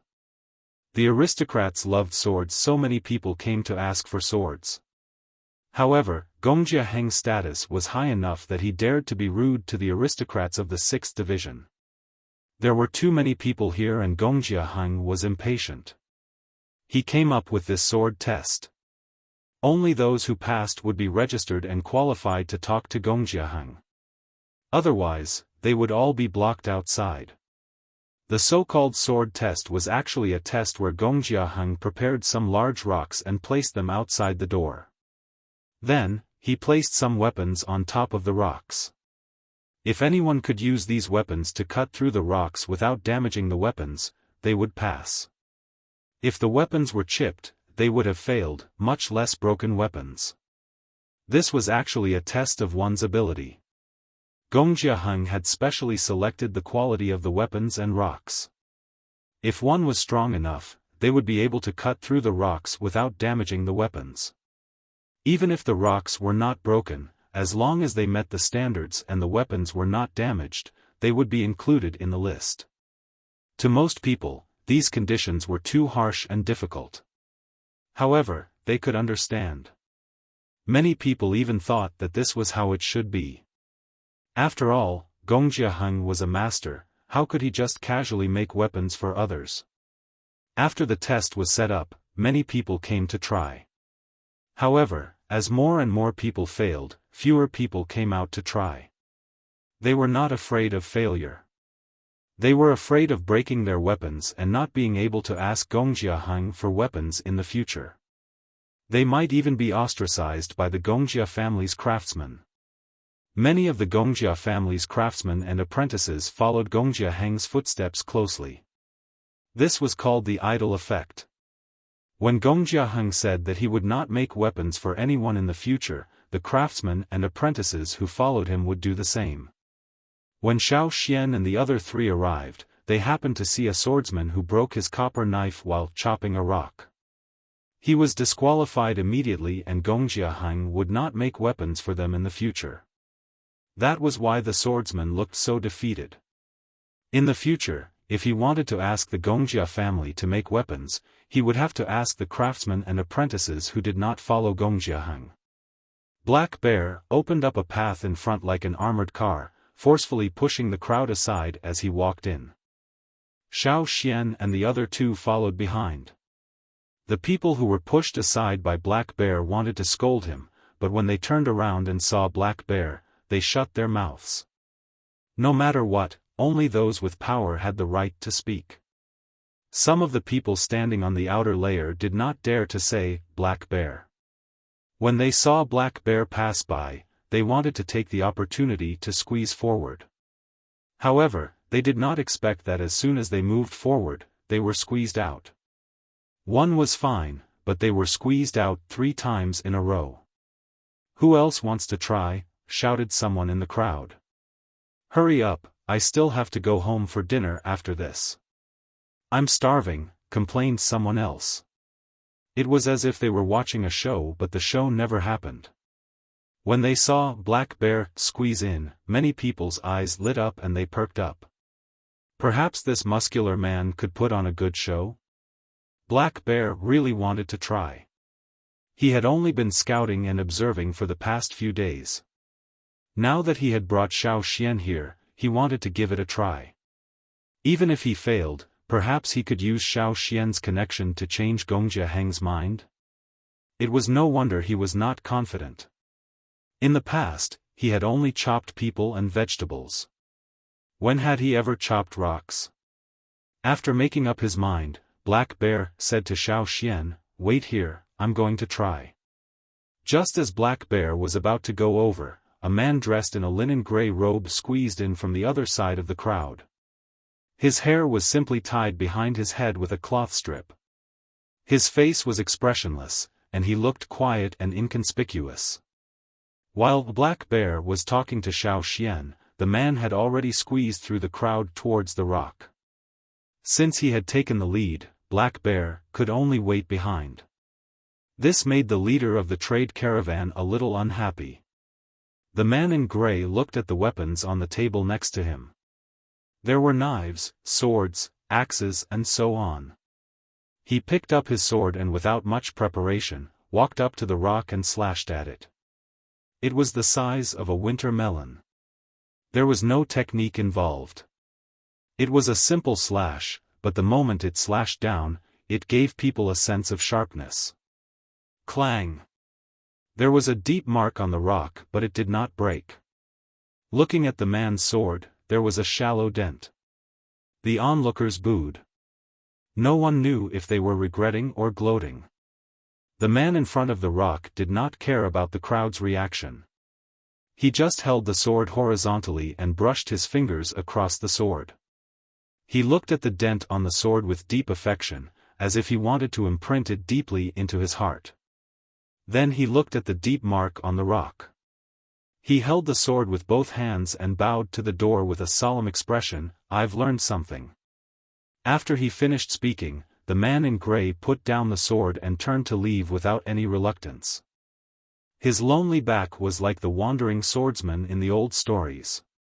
The onlookers were astonished by the other party's reaction. "Wait, this warrior, what did you understand after you slashed the stone? Why did you look like you understood the true meaning of this place? Why don't we find a place to drink and talk about life?" Some onlookers followed up to ask. Unfortunately, the unknown man still did not speak. His back was straight like a sword as he walked away quickly in the autumn wind. Could he be a master? The masters in the world always had different ideas. They could not be understood. Maybe he would become a famous swordsman in the future? Some people thought. However, Black Bear did not pay attention to the person who left. Seeing that another person had failed, he was nervous. "What kind of weapon do you think I should choose? Sword? I heard the Gongjia family makes more swords. Maybe that sword will be stronger than other weapons," said Mauda. Black Bear looked at Xiaoxian. "Use whatever weapon you're used to. When you slash, just treat it as if it's a ferocious beast that's about to kill you. Don't think about anything else," said Xiaoxian. Black Bear nodded. Xiaoxian's thoughts were the same. He should use whatever weapon he was used to. His favorite weapon was still the axe. On the other side, the guards outside the door had changed the rock. Every time, the rock was different but the material was the same. Just as Black Bear was about to go over, Xiaoxian whispered something to him. Black Bear's eyes lit up and he nodded. Under the watchful eyes of the crowd, the bear-like leader of the caravan picked up an axe. He weighed it in his hand and flicked the blade of the axe with his finger. He had a rough understanding of the axe. He did not know much about rocks but he had used many weapons. He knew this much. Thinking about Xiaoxian's words, Black Bear did not face the rock directly like the others. Instead, he moved slightly to the side and looked at Xiaoxian. Seeing Xiaoxian nod, Black Bear took a deep breath and focused. He emptied his mind and imagined himself leading a group of merchants out on a journey when a ferocious beast suddenly charged at them. In this critical moment, without hesitation, he roared, raised his arm holding the axe and swung it down heavily. As he swung the axe, Black Bear's eyes were filled with cold murderous intent. The crowd shuddered at his murderous aura. Bam! Unlike the previous sword tests, the crisp sound this time was especially clear. The rock split in half and the axe was deeply embedded in the wood below. The crowd was silent for a moment, then exploded. The crowd was even more anxious than Black Bear. Quick, pick it up and see. See if there's a chip on the axe. The coldness in Black Bear's eyes dissipated. He came back to his senses and was now nervous. He pulled the axe out of the wood and looked at the blade. His face lit up with excitement. No chip. There's no chip. Huh, boss. You did it. Mao Da ran over excitedly, rubbing his hands and wanting to try too. Xiaofan also went over to congratulate him. Get lost if you're done. A cold voice rang out. It stood out among the excited crowd. Black Bear's joy was dampened by this. He stopped smiling and looked over with a straight face. Then he snorted. I was wondering who it was. So it's from the Linlu tribe. Linlu tribe? Xiaofan knew about this tribe because the person driving the carriage to the Ji residence yesterday was from the Linlu tribe. It was said that they were riding on the Ji family's coattails and had become a new noble family in the royal city. Chapter 440. 10 people squeezed through the crowd. Judging from their attire, they seemed to be together. However, these people's attire was a little strange. They had the wildness of the tribesmen, but they also wore conspicuous silk clothes like the nobles in King's City. When paired together, they wore eye-catching silk clothes with reflective patterns on the inside, and a sleeveless brownish-yellow animal skin short coat on the outside. The group of 10 stood out, not only because of their attire, but also because of the tall man in the middle. Xiaofan and the rest of the Yanjiao were already tall compared to most people. Black Bear's tribe was slightly taller than most Yanjiao people. However, Black Bear's tribe was built so they looked especially intimidating. But now, in front of that person, Black Bear was obviously a lot shorter. The man's arms were as thick as stone pillars. He stood out in the crowd like a crane among chickens, half a body taller. Not only was he tall, but he was also very strong. Standing in front of such a person was like standing in front of the thick and solid city walls outside the royal city. Such a big guy, those who were timid would be afraid just by looking at him. Who knew if he would crush or injure the people next to him if he fell? Some people wondered. Some guessed the man's identity. Those who were quick on the uptake had guessed from Black Bear's words. Linlu tribe? Lu family? That big man can't be Lubi, right? Some people speculated. Lubi? The one rumored to be able to kill a bear with one hammer? Someone exclaimed. When they heard, kill a bear with one hammer, Black Bear and Mao Da raised their eyebrows. Their displeasure deepened. What were they talking about? Hearing this under these circumstances, they felt like something was wrong. It sounded like a provocation. They were extremely annoyed. So that's what Lubi looks like. Some people were still discussing, their voices excited and a little regretful. They were excited to finally see him in person, but regretful because he was a little disappointing. Lubi was known as the most talented person in the Linlu tribe in the past few hundred years. It was said that he was tall and naturally strong. For this reason, the Linlu tribe even asked the Ji family to make him a big bronze hammer. Rumor had it that Lubi could kill a giant bear with one strike of his hammer.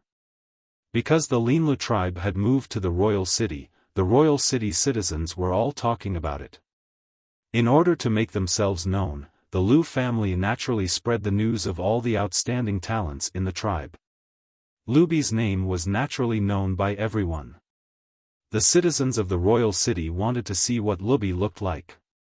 Was he like a demonic beast, with one arm like an elephant's leg, holding a huge hammer the size of a house, and creating a pool with each step? It was a pity that he hadn't seen Lubi before. The Lu family hadn't completely moved in yet. But now, everyone knew that the main members of the Lu family had moved to the royal city. The person in front of them, who was much taller than Black Bear Baimi, was the legendary Lubi. Although it was a little different from what they had imagined, there were still some similarities with the rumors. It was enough for the people of the royal city, who lacked entertainment, to talk about it for a long time.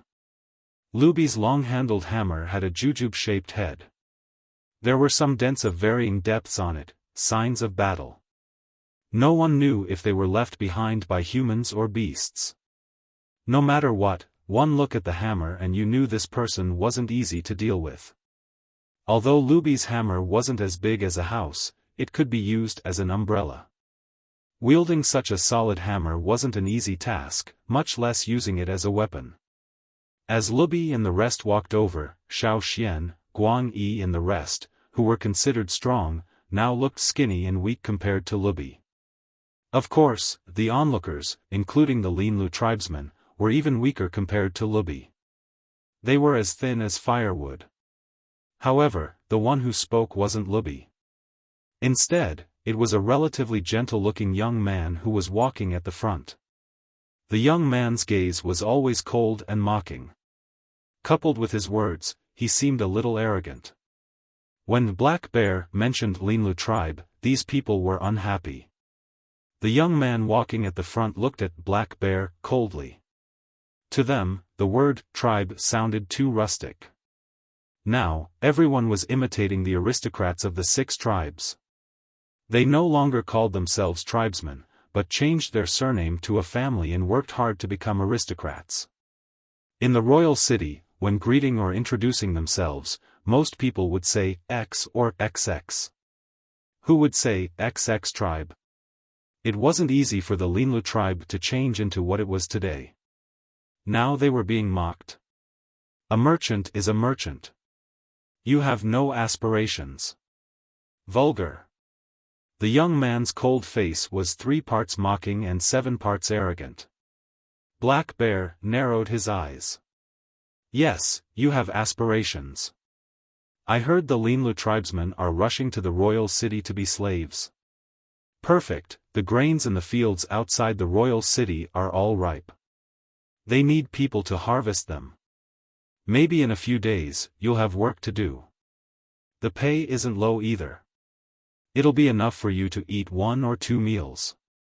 There were sparks in the air, as if they could explode with just a touch. The voices of the onlookers quieted down, but no one left. Those who left soon came back, bringing their friends and relatives to watch. One was to see Lubi, and the other was to see if a fight would break out. They couldn't miss this opportunity. On one side were the Black Bears and on the other was the Lu family of the Linlu tribe, who had just moved to the royal city. There were only 4 people on one side and 10 on the other. If they really fought, who would win? Some people were already guessing and betting. The people outside even gathered to place their bets. What, are you here to test your swords too? Do you have the guts? Do you have the ability? Black Bear asked. The young man at the front raised his chin. That's right. He took a step towards the sword-testing rock and looked at the crowd. Looming of the Lu family, I'm here to test my swords. Someone next to Looming walked out. Lupin of the Lu family, I'm here to test my swords. Lubi, who was carrying a large hammer, grinned, revealing his white teeth. Lubi of the Lu family, I'm here to test my swords. 10 people announced their names in a row. It didn't seem like they were announcing their names for the sword testing, more like they were announcing their names for the people around them. They were just showing off. You Black Bears, if you're done, then get lost. If you're not done, then get lost. It's our turn now. Lu Ming looked at Black Bear. Black Bear was so angry that his fur was about to explode. He hated it when people shouted at him. If it was any other place, he would have pulled out his saber and slashed at him, just like yesterday on the dirt road outside the city. However, this was the Gongjia family's doorstep. He had just tested his swords and had the right to ask Gongjia Heng to make him a weapon. What if Gongjia Heng got angry and rejected him? Was he going to waste such a great opportunity for a few henchmen? Black Bear did not want to. Besides, Black Bear had brought Xiaofan and the rest here. He did not want to drag Xiaofan into this. He still needed to rely on Xiaofan to go to Jeju tomorrow. If Xiaofan was injured, tomorrow's plan would be scrapped. Black Bear suppressed his anger. His expression darkened as he glared at the Linlu tribe. It was as if he had flung a knife at them. Unfortunately, the people from the Linlu tribe didn't care at all. Xiaofan watched the Linlu tribesman's actions from the side. He had an idea. These 10 people were not here to test their swords. Or rather, they were here to test their swords, but after seeing Black Bear, they changed their minds and targeted the 4 of them. At first, Xiaofan thought some idiot did not recognize Black Bear after Black Bear had tested his swords. But now, it seemed like these people clearly recognized Black Bear. From the looks of it, all of their actions and words were done on purpose to provoke Black Bear. No, Xiaofan often hunted in the forest, so he was very sensitive to changes in the aura of humans and beasts. He could feel that these people did not come with good intentions. The Linlu tribesmen really wanted to fight. Xiaofan was right. This was Lu Ming's plan. Initially, he wanted to test his sword, but when he realized the Black Bears were here, he changed his mind. The Black Bears only had 4 people and there were no other Black Bears around. The Lu family, on the other hand, had 10 people. This was a rare opportunity. In a place like Monarch City, no, not only Monarch City, it was the same everywhere. In order to gain a foothold, one had to display one's strength. And in order to display one's strength to the people around, the best way to gain a foothold in such a new place was to find a stepping stone. That was the rule. The stepping stone could not be too small or it would be unstable. It could not be too big or it would have the opposite effect. That was why Lu Ming had his eyes on Black Bear, who was testing his swords. Black Bear was famous and he was not a noble in the royal city. He was the perfect stepping stone. Lu Ming's eyes flashed with a strange light. His earlier provocation seemed impulsive, but in fact, he had a motive. When they came over, they had already planned it out. As long as they followed the plan, Black Bear would be their stepping stone. Fixed. Fixed. Lu Peng and the rest were still provoking him. Mao Da was already angry. Although he knew they were provoking him, if he continued to tolerate it in front of so many people, where would the dignity of the Black Bears go? Where would the tribe's honor be? Black Bear raised his hand and gestured for Xiaofan and the rest to stand behind him. He drew his large copper knife. Since you want to die, I'll reward you. Lu Ming's eyes flashed. He waved his hand and the other 9 people beside him moved. The 10 of them split into 4 groups and charged forward in a 3-3-1 formation. Everyone thought that the first to face Black Bear would be the tallest Lubi from the Linlu tribe. He had the highest chance of taking on Black Bear. But no one expected Lubi to charge at Xiaofan alone with his large hammer. It was just like the strategy used by predators who lived in groups in the wild when they were hunting. They would first scatter the prey and then pick the old, weak, sick, and disabled to eat. Bullying with numbers? Despicable and shameless? No, there was no such thing here. They called it a strategic encirclement. Sometimes, even if both sides were balanced at the start, the moment the balance was broken, things would get out of hand. And from the perspective of nature's strategy, the easiest way to break the balance would be to start from the weakest point. In the plan of the 10 people from the Linlu tribe, it was easy to pick the weakest of the 4 targets. Black Bear was out of the question. Mauda was the second in command. He would not be weak. Eliminate again. Of the remaining 2, the older one had a murderous look in his eyes.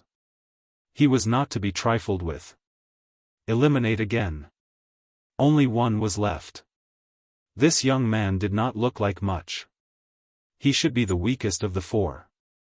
Didn't you see Black Bear blocking for him? He was the one.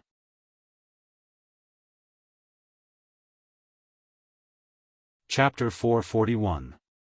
Without saying a word, Lu Ming and the others unleashed their totemic power. Within a short period of time, they were almost at their peak. Surging power seeped out of their pores, and the air around them surged.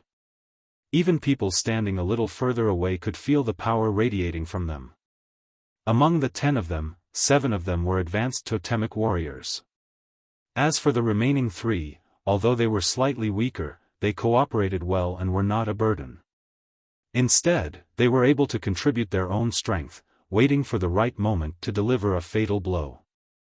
Black Bear, Mauda and Guang Yi had 2 advanced totemic warriors and 1 intermediate totemic warrior in front of them. They worked well together too. They would not believe that their opponents were not prepared. Guang Yi wanted to block for Xiaofan, but he was surrounded by 3 people. He was furious. Without thinking, he drew his bronze sword and met their swords head-on. The collision of the tyrannical power and the sound of the blades colliding was like a thunderclap. Guang Yi sensed that something was wrong. There was a chip on the edge of his sword. Back then, when Gongjiaheng visited the Flaming Horn tribe, he had given them 10 weapons. However, Guang Yi did not accept them because he did not like them. Plus, he wanted to leave them for the younger members of the tribe so he could use his own. When he came here with Xiaofan, Duokong also wanted to give his sword to Guang Yi, but Guang Yi rejected him. Duokong still had to lead the team back and it would be dangerous. He was with Xiaofan and the Black Bears, so there would not be too much trouble.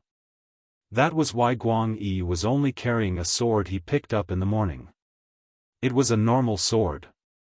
He heard that many people in the royal city carried swords, so Guang Yi picked a random one. He was not used to using anything anyway. His old machete had broken and he could not make a new one. Later on, he used a sword, but he was not used to it. Xiaofan had said that when he came to the royal city, he would see if he could get a new machete from Gongjiaheng for Guang Yi. He did not expect this to happen before he even met Gongjiaheng. The opponent's weapon was obviously of higher quality. Guang Yi's normal sword might not last long.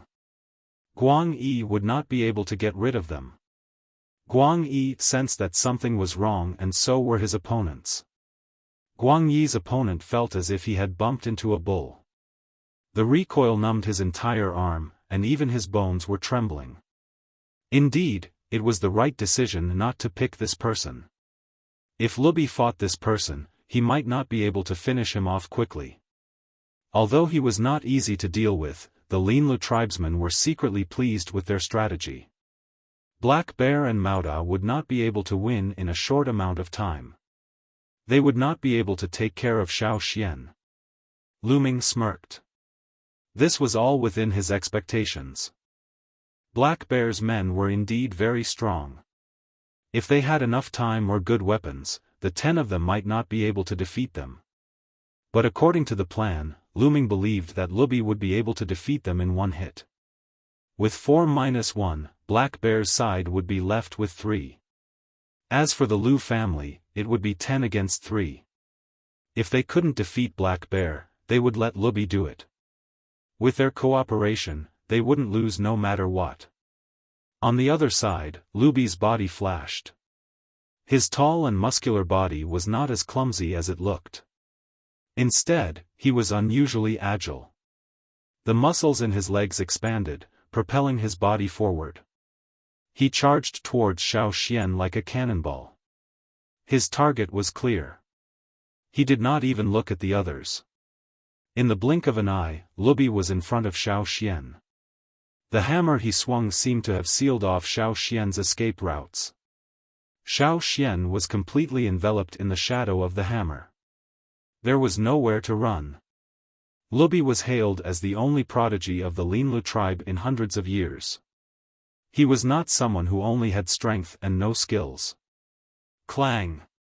The sound of metal clashing reverberated in the surroundings.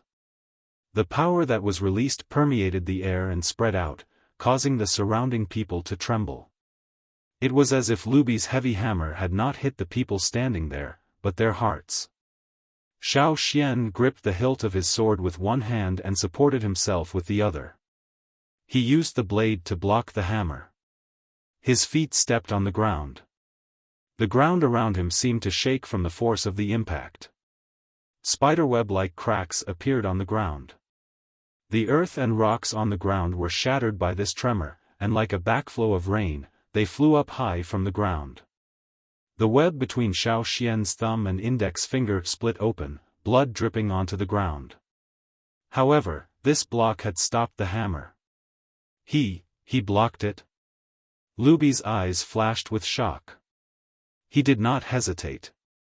He retracted his hammer and charged again, directly at Xiaoxian. Like a bolt from a crossbow, the air in front of him was shattered. Under Yang Guang's attack, the golden blade reflected a dazzling light, leaving a trail of light in the air. Clang!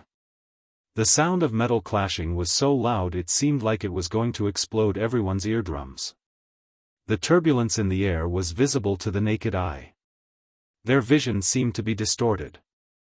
The sword in Xiaoxian's hand blocked the incoming hammer head-on. In order to block the hammer, Xiaoxian took a few steps back.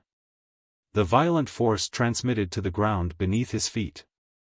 The already cracked ground could no longer withstand the force. Everywhere Xiaoxian's feet passed, there was a continuous rumble. Pieces of the ground collapsed. The depressions connected to each other, forming a long pit. The earth, rocks, and debris were sent flying high into the air, scattering in all directions. The area between the thumb and forefinger of his hands that were already injured was torn apart by this attack. The original wound widened, and new wounds appeared around it. With so many wounds extending all the way to his wrist, the bright red blood was especially conspicuous on the golden blade. Large droplets of blood dripped down to the ground. He blocked it again.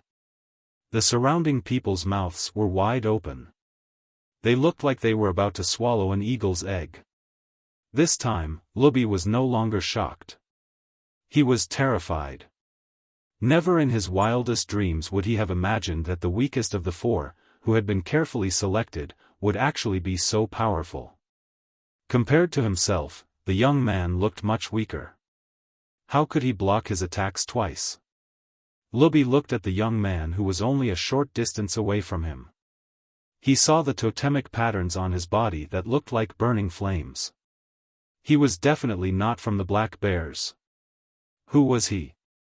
Lubi saw the other party smiling at him. That smile seemed to contain endless murderous intent. Seeing this smile, Lubi felt the hairs on his back stand up. A chill ran down his spine and rushed to his head. Before Lubi could react, a strong force came from the hammer handle. He couldn't help but increase the force of his stomp on the ground. The force from the hammer handle was still increasing. He had no time to prepare. Steady. He had to steady. He couldn't stand. The rocks and soil on the ground creaked and rolled backward. He was retreating. He couldn't stand properly. He was being forced back. Lubi's eyebrows twitched, his eyes filled with disbelief. His grip on the hammer handle was getting more and more sore. However, this power was still rising rapidly. Xiaoxian's totemic power was surging wildly. Ever since the trip to Gongjia Mountain, he had realized that his totemic power was surging. Increase, increase. Power. Even more power. The power in his muscles, meridians, bones, and even flowing blood was stimulated to a greater extent in order to explode with their fiercest attacks. Xiaoxian's eyes grew brighter and brighter. Lubi didn't dare look him in the eye. Lubi's muscles were trembling. He wanted to block but he couldn't. Instead, he retreated even faster. His feet, which were rooted to the ground, could only grind against the ground. The ground cracked, and the broken pieces of soil and stones were sent flying by Lubi's heels. A trench was plowed into the ground, and the trench was still expanding at an accelerated rate. Lubi could only feel a burning pain on his feet. It was the result of grinding on the ground. Lubi had the illusion that he wasn't facing a person, but an awakening beast. This beast was roaring as if it was trying to break the seal, and he was facing the beast's roar head-on. The people around him were like statues. Other than the people who were blocking Lubi's path of retreat, the rest of the spectators stood in the same position, their eyes almost popping out of their sockets. When the energy in his body reached its peak, Xiaoxian's arms shook violently. He used his sword to lift the hammer, then reached out with his free hand to grab it. Suddenly, Lubi felt a burning pain in his hands that were holding the hammer. His shoulder joints made cracking sounds and his hands were empty. He didn't even have time to react before the hammer was snatched away by the other party. Lubi wanted to snatch it back, but there was a flash of golden light. It was so sharp that his neck was about to be severed. He had no choice but to retreat. Xiaoxian sheathed his sword and weighed the hammer in his hand. Since it was made for Lubi, the handle was thicker so Lubi could hold it. However, Xiaoxian couldn't wrap his hand around it but he could still hold it in his hand. Xiaoxian looked at Lubi, who was gasping for air, his face full of shock. Then, without hesitation, he charged forward with his hammer. The battle here also attracted quite a number of people over. How could they not be here for something so interesting? Who's fighting who? Someone who didn't know what was going on asked. One side is from the Lu family, the other side. Who's the other side? That kid's totem doesn't look like he's from the Black Bears. You mean the Lu family? The Lu family from the Linlu tribe that just came to the royal city? Someone who was interested in the Lu family asked. The Lu family from the Linlu tribe? Rumor has it that Lubi wields a huge hammer. Could the one with the hammer be the legendary Lubi from the Lu family? The person who explained choked. No, Lubi, he's the one being chased by the hammer.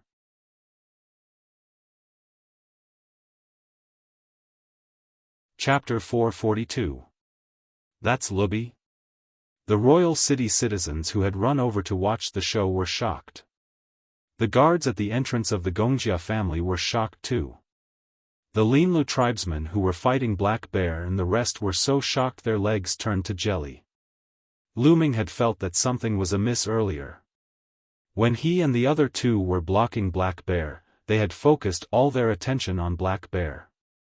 They didn't dare to be careless when facing Black Bear, so he couldn't see what was happening on Lubi's side. However, he believed that things would go according to his plan. However, when they first clashed, the sound was different from what he expected. Confusion flashed across his eyes but he did not think much of it. What happened next stunned them.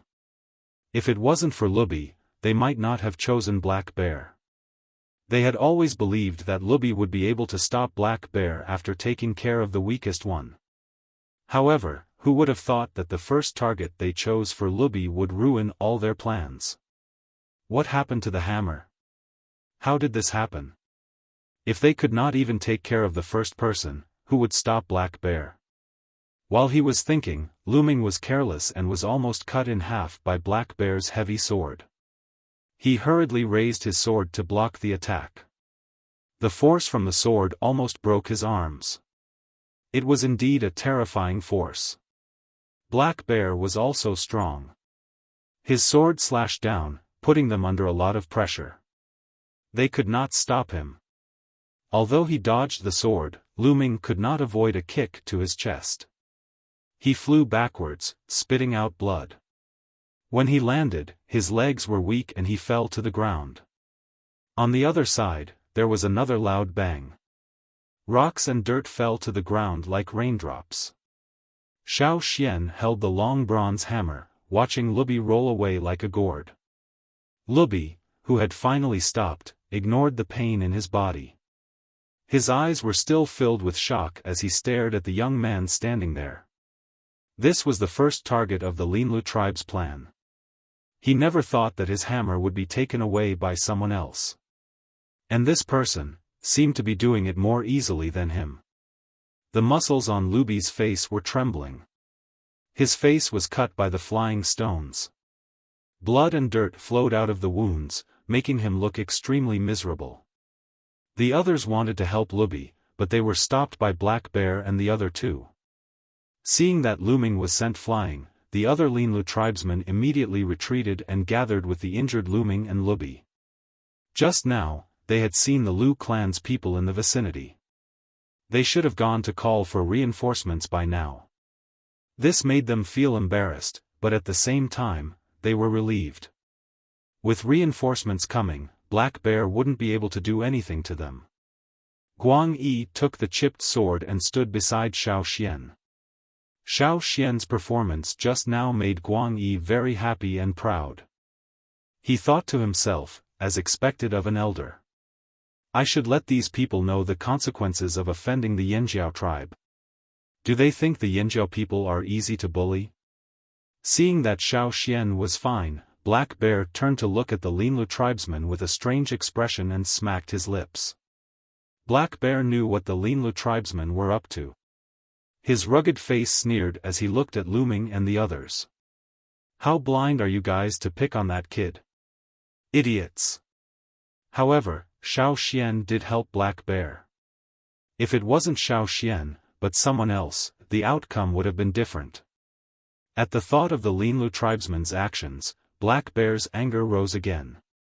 You want to use me as a stepping stone? No matter how many people there were in the Linlu tribe, beating up the leader of the Black Bear caravan was equivalent to slapping the caravan's face. If Black Bear was beaten up in front of so many people today, the people of King's City would laugh at the Black Bear caravan. Even if the caravan fought back in the future, what happened couldn't be denied. It would be a stain in the caravan's history that couldn't be erased. Plus, there was no fairness. Luckily, these people were blind to pick on Xiaofan of all people. Thinking of the time when he saw Xiaofan block the big bronze cauldron with one palm in Amba City, and then looking at the person standing there with a bronze hammer, Black Bear's evaluation of Xiaofan changed again. This was indeed the style of the Yanjiao tribes. Black Bear glanced at the Linlu tribesman coldly. He took a step forward, his exposed arms and face covered in dark brown totemic tattoos. When the tattoos appeared, the thick beard that covered half of his face became as straight as copper needles. His beardless face also grew dark brown hair. His pupils dilated, flashing with a cold and violent light. His muscles swelled like they were inflated with air, making him look twice his size. Black Bear let out a long roar, like the roar of a giant bear in the forest. Many people covered their ears. The roar spread far and wide like a wave. The city guards patrolling the area heard the roar and quickly ran towards it. When they arrived, they realized that it was a gang fight. They thought that a giant beast was rebelling in the city. Usually, the city guards wouldn't care about conflicts between people or tribes as long as they didn't go overboard. What they meant by "don't go overboard" was that it didn't affect the interests of the 6 noble families. As for the lives of others, that was up to them. If it was some unimportant people, they wouldn't care. Once the fight was over, compensation would be paid. The damage in the royal city would also be repaired. That was why when they saw that it wasn't a giant beast causing trouble but a fight, the city guards stopped in their tracks. Let's go. It's Black Bear and the Lu family. It's none of our business. The city guard took one look and turned to leave. Hey, don't go yet. Didn't they say Lubi from the Lu family is very powerful?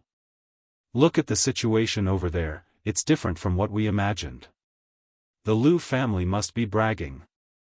There are many powerful people in the royal city. Even if they're powerful in the Lu family, they might not be ranked in the royal city. They must have just arrived in the royal city and wanted to test their skills on Black Bear. Too bad Black Bear isn't easy to deal with. There'll be trouble later.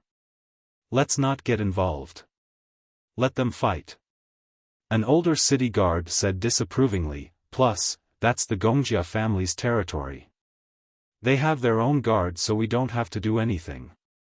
Let's go patrol somewhere else. The crazy mammoth we killed today tasted pretty good. I wonder what the next crazy giant beast will be. The others agreed. The people of the royal city loved to watch a show, but these city guards were used to it.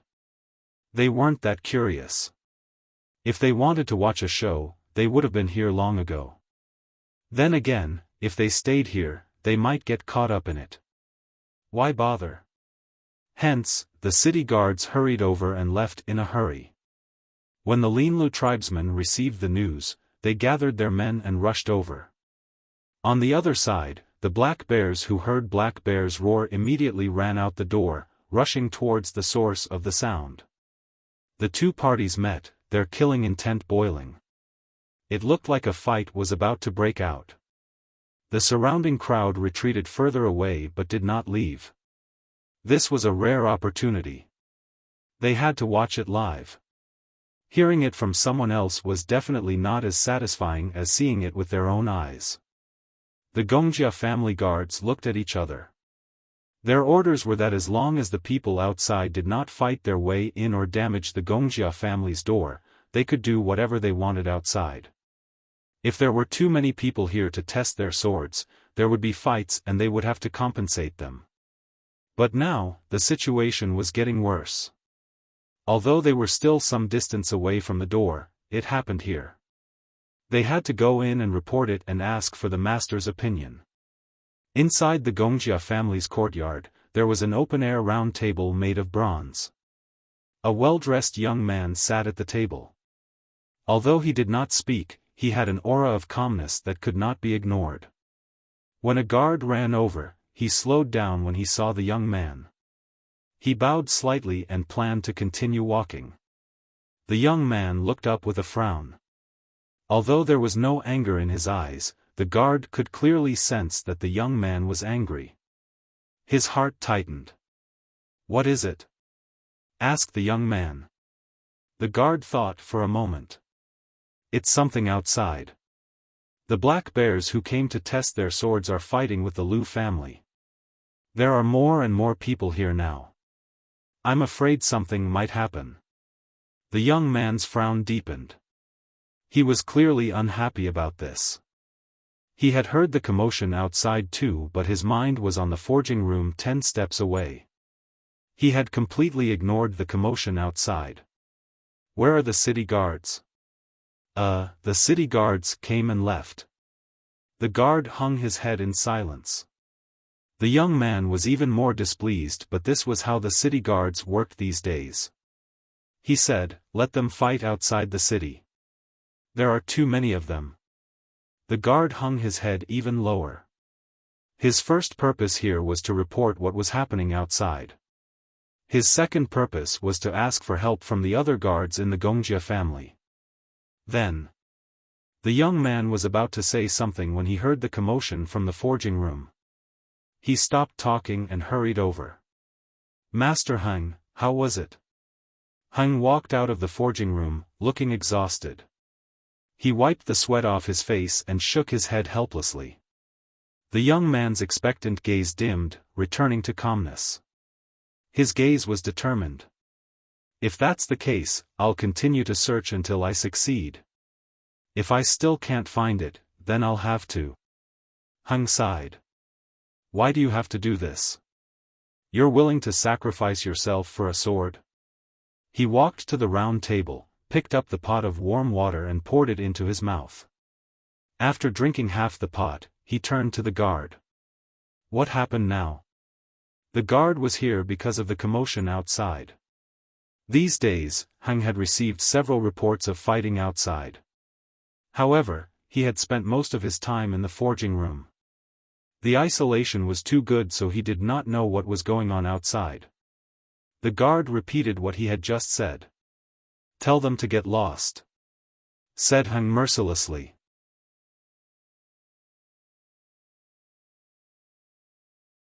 Chapter 443. Yes, sir. The guard took 2 steps, then remembered something.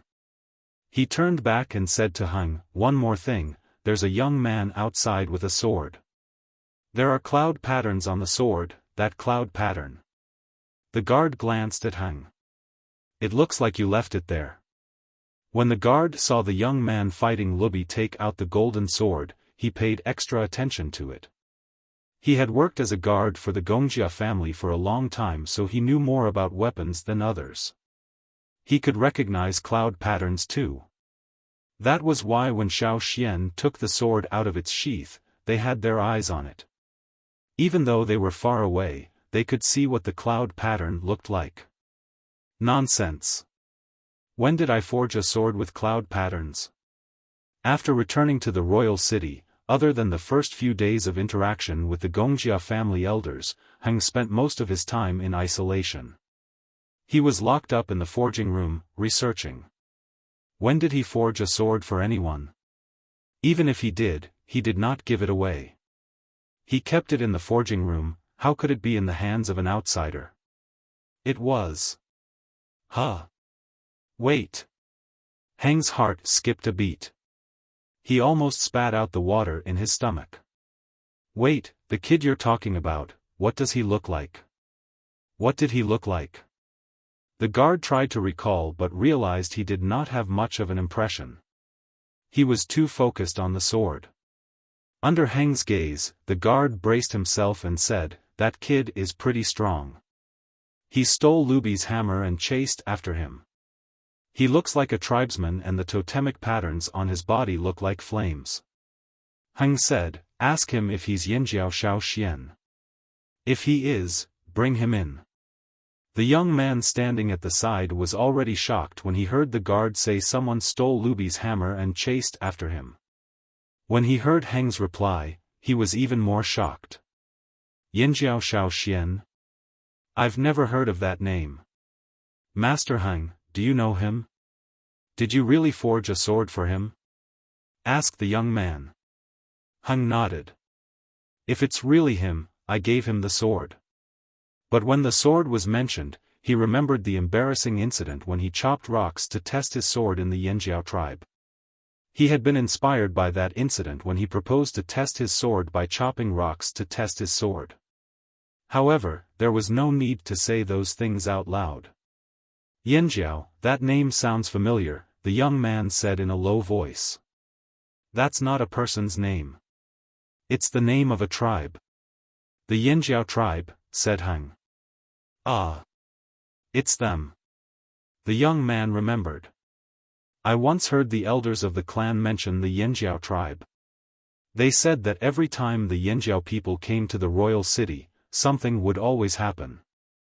However, it has been many years since the last time someone from Yinjiao came to the royal city. At that time, even you, Master Heng, weren't even born yet. I can't believe they're here again. Thinking about what the elders said about the Yinjiao people, the young man said, that's true. They caused quite a commotion this time too. They stole Lubi's hammer in front of so many people and even chased after him. This is enough for the royal city to talk about for a long time. Heng had something he didn't say. He suspected that if he didn't let Xiaoxian in soon, would he stomp on the door? Or had he already stomped on it? Ji Fong, you've been sitting here the whole time. You heard the commotion outside, right? Was it very loud? Heng was worried. The young man, Ji Fong, thought for a moment. I think so. There was a rumbling noise. Heng was even more worried now. The guard who came to report had left, so he couldn't ask for details. But why was Xiaoxian in the royal city now? Could it be that their tribe's 1,000-grain gold was ripe? He was looking forward to that. Seeing that Heng was deep in thought, Fang didn't ask further. However, he remembered the name Yanjiao Xiaoxian. He would get someone to investigate and ask about the Yanjiao tribe. How did Master Heng know this person? From his tone, they seemed to be close too. On the other side, the guard who received Heng's orders returned to the door, confused and shocked. The 300 people from the Black Bear tribe were in a standoff with a group from the Linlu tribe. The leaders of both sides were arguing, their eyes spitting fire as they drew their swords. The guard couldn't care less. After exiting the door, he jogged towards the Black Bears. Xiao Xian and Guang Yi were standing there. The two sides that were about to start fighting stopped temporarily because of the guard's arrival. The Black Bear and Linlu tribesmen stared at the person jogging over. Both sides' hearts were pounding. Now that they had calmed down, they regretted their actions. Was the Gongjia family angry? Did they come out to threaten them? They had miscalculated, they had been too impulsive. They shouldn't have started a fight at the Gongjia family's doorstep. The surroundings fell silent. The onlookers kept their mouths shut, quieting down so they could hear what was going on. With a few hundred pairs of eyes and 3 layers of onlookers watching, the average-sized guard ran towards the Black Bears. The people around Black Bear quickly made way for the guard to speak to their boss. However, the guard didn't look at Black Bear. Instead, he walked towards Xiao Xian. "Young man, are you Xiao Xian from Yanjiao?" asked the guard. His tone was polite, not as cold and distant as usual. "I am," said Xiao Xian. "Master Heng invites you." Swoosh. The people of the Black Bears all turned to look at Xiao Xian, their eyes glowing with envy. Black Bear whispered something into Mauda's ear. Mauda nodded quickly and Black Bear sheathed his sword. He rubbed his hands and ignored the Linlu tribesman as he followed Xiao Xian. The guard didn't say he wanted to invite him, but he didn't say he wouldn't either. They had to be thick-skinned at times like this. Once Black Bear left, Mauda hurried his people back. His boss wanted them to prepare some gifts. After all, they had caused such a ruckus at the Gongjia family's doorstep. They had to do something to appease the master so they could ask for a sword in the future. As for the Linlu tribesmen, who cared about them at a time like this? They could go play on their own. Let's deal with Gongjia Heng first. The Black Bears ignored the Linlu tribesmen and left. Whoa! The surrounding crowd burst into an uproar. They had all heard the guard's words just now and were discussing among themselves. Xiao Xian didn't listen to their discussion. After entering the Gongjia residence, the noise outside was much quieter. As for the hammer, he gave it to the Gongjia guards. It was inconvenient to carry such a huge hammer around. After so many days, Xiao Xian realized that Gongjia Heng had changed. He now had the aura of a master. "Hey, it's you." Heng got up to greet him. "Master Heng, I'm sorry to disturb you." Xiao Xian smiled. "Huh, you're too kind." Heng was very happy to see Xiao Xian again. "I heard you beat up Lubi from the Lu family. Even if they came knocking on my door, I can't let them beat me up." Xiao Xian shrugged. "Do you have a place to stay in the royal city? If you don't, you can stay at my place. I have plenty of space," said Heng. Heng was worried that Xiao Xian would cause trouble and the other powers in the royal city would seek revenge. Staying at the Gongjia residence would definitely be safer. Xiao Xian understood, but he still declined. Black Bear saw that Heng and Xiao Xian were chatting happily, so he didn't interrupt. He only spoke when Xiao Xian mentioned him. "Black Bear Baimi greets Master Heng." After all, they were here with Xiao Xian, so Heng didn't show any displeasure. Plus, it wasn't their fault. Heng then introduced Ji Fang to Xiao Xian. The second son of the king, Ji Fang. To tribesmen, the king's son was the same as the chief's son next door. That was why Xiaofan followed the other tribesmen's train of thought without any fear. Xiaofan was here to visit Heng and give him the 1,000-grain gold. He was here to ask for a knife. Come, let's talk inside. Heng brought them to a room not far from the forging room. That was where they received guests. The forging room was a private place, no outsiders were allowed to enter. To the Wuxia family, they could live without a bedroom, but they could not live without a forging room. The forging room held too many secrets and was too important. Of course, they could not just bring anyone in. Even Wang Er's son, Xiaofan, could only wait outside when he came to ask for a sword. Xiaofan drew a picture of Guang Yi's knife on a white cloth. Heng knew that Xiaofan would be staying in Royal City for a while, so there was no rush. He would make the knife for Guang Yi when he had time. Alright, I understand. Don't worry, you'll be satisfied with the result. If you're not satisfied, I'll make more changes. Right, how's your sword? Do you need it fixed? Asked Heng. I do.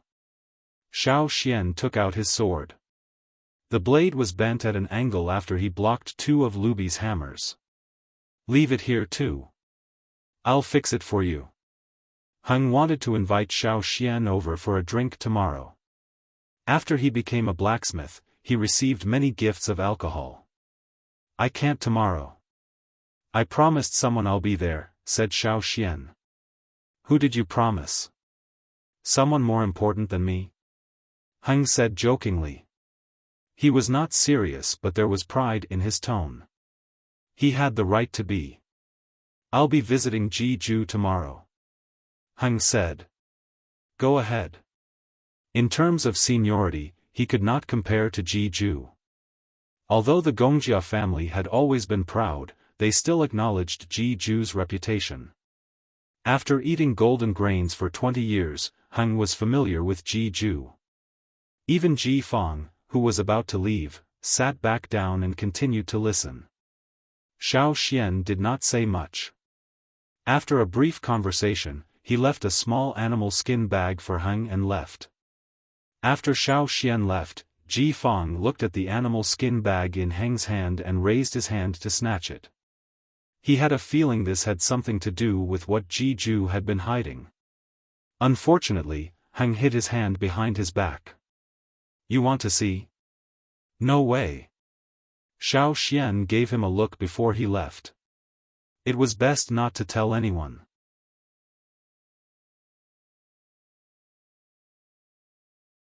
Chapter 444. Xiaofan and Guang Yi's swords were with Heng. Heng would fix Xiaofan's sword.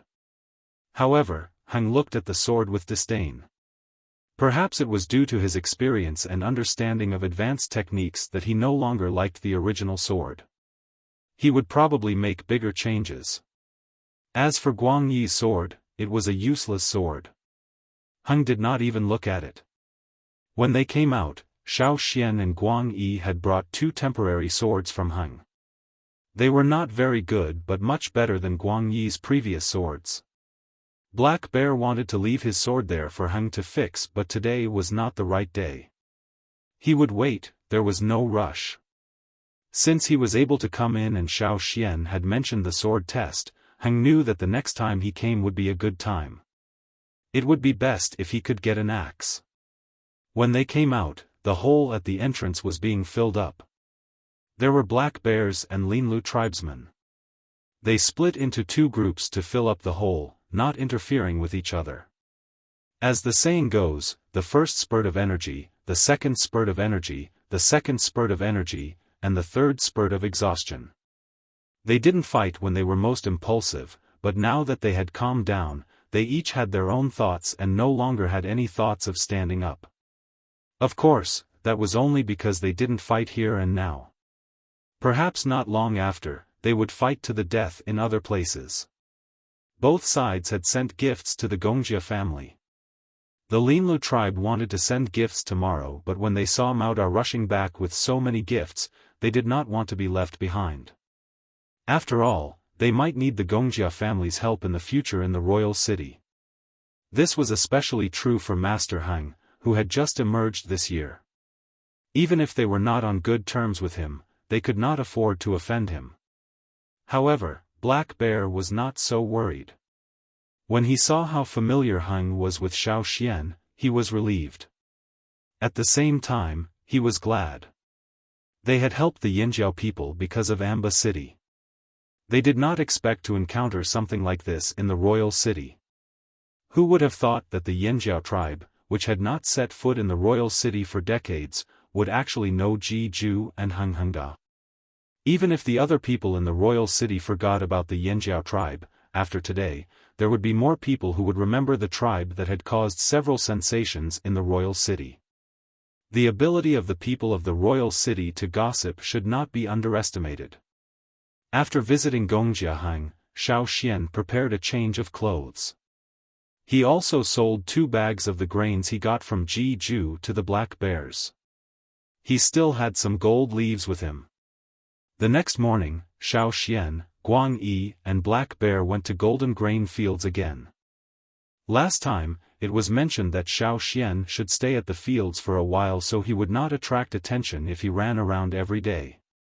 This time, Xiaoxian brought his equipment and prepared to stay at the fields for 3 to 5 days.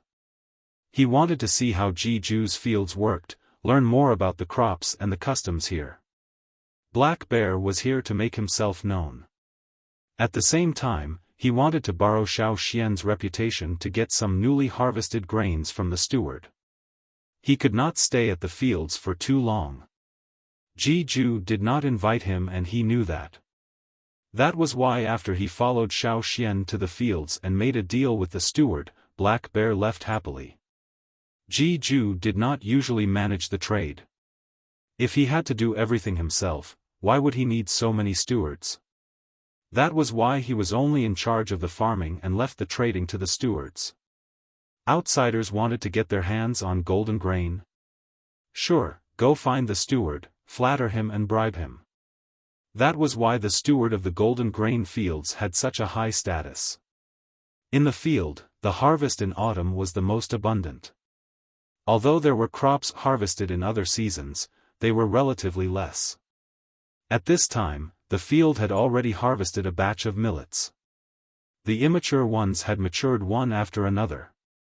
During this time, the slaves in the field were very busy. They had to harvest, plant, and prepare the crops in the field for winter. Every tribulation of the 1,000 grain gold is very important. Once it passes the first tribulation, it will reach the peak of growth. Don't look at how small they are now. After the second tribulation, they will grow faster. By the third tribulation, they will have ears. Too bad you won't be able to see it, Ji Ju said regretfully. He wanted to show off but Xiaoxian and the rest had to go back before winter. That was the tribe's custom. When the 1,000 grain gold ripened, the Yinjiao tribe would have just finished their ceremony. Xiaoxian would not be able to make it. As Ji Ju spoke, he stared at the slaves who were in charge of the 1,000 grain gold. The raw materials for the fertilizer were divided into several large vats. They were all prepared by Ji Ju before being mixed and diluted a second time. Then, they were poured into the ground. Just like some medicines produced by factories, the original solution would be mixed before use, labeled as Solution A, Solution B, etc. When it was time to use, they would mix Solution A and Solution B according to the ratio in the manual. This was the same principle. Ji Ju would not reveal the secret to anyone. Even if the slaves and stewards in charge of the 1,000 grain gold knew the ratio and method of the second mixing, they did not know what the initial fertilizer was. How would they mix it? As for the ones in your tribe, Ji Ju thought for a moment, then suggested, if you plant them next year, you can try letting the meat rot. You can also add some animal bones, especially those that like to eat grass, shoots and moss. If animal bones are not enough, you can try adding bone marrow. You can do that? Xiaoxian was shocked. Ji Ju mumbled but did not explain further. Knowing that it might involve some secrets, Xiaofan did not ask further. He noted down all of Jiju's suggestions and would try again next year. Jiju gave a few more suggestions and Xiaofan noted them down one by one. Jiju felt that Xiaofan had already told him how to plant the 1,000-grain gold. It was not nice of him to hide everything from him.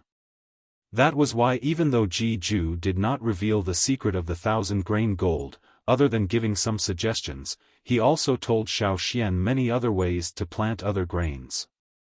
What kind of crops were suited to what kind of environment, what kind of crops needed to be grown, and the key points to pay attention to were all explained. The Ji family claimed to have 100 types of grains, but no one knew if that was true, but Xiaofan had seen at least 20 to 30 types in the few days he had spent with Jiju. Jiju had also given some excellent seeds according to Xiaofan's description of the Yanjiao tribe's geographical and weather conditions. The seeds produced by Jiju's fields were things that the tribes far away could not buy even if they had large amounts of gold leaves. Xiaofan thanked him and put them away carefully. Even though the Yanjiao tribe mainly hunted for a living now, no one could say for sure if they would change their way of life in the future.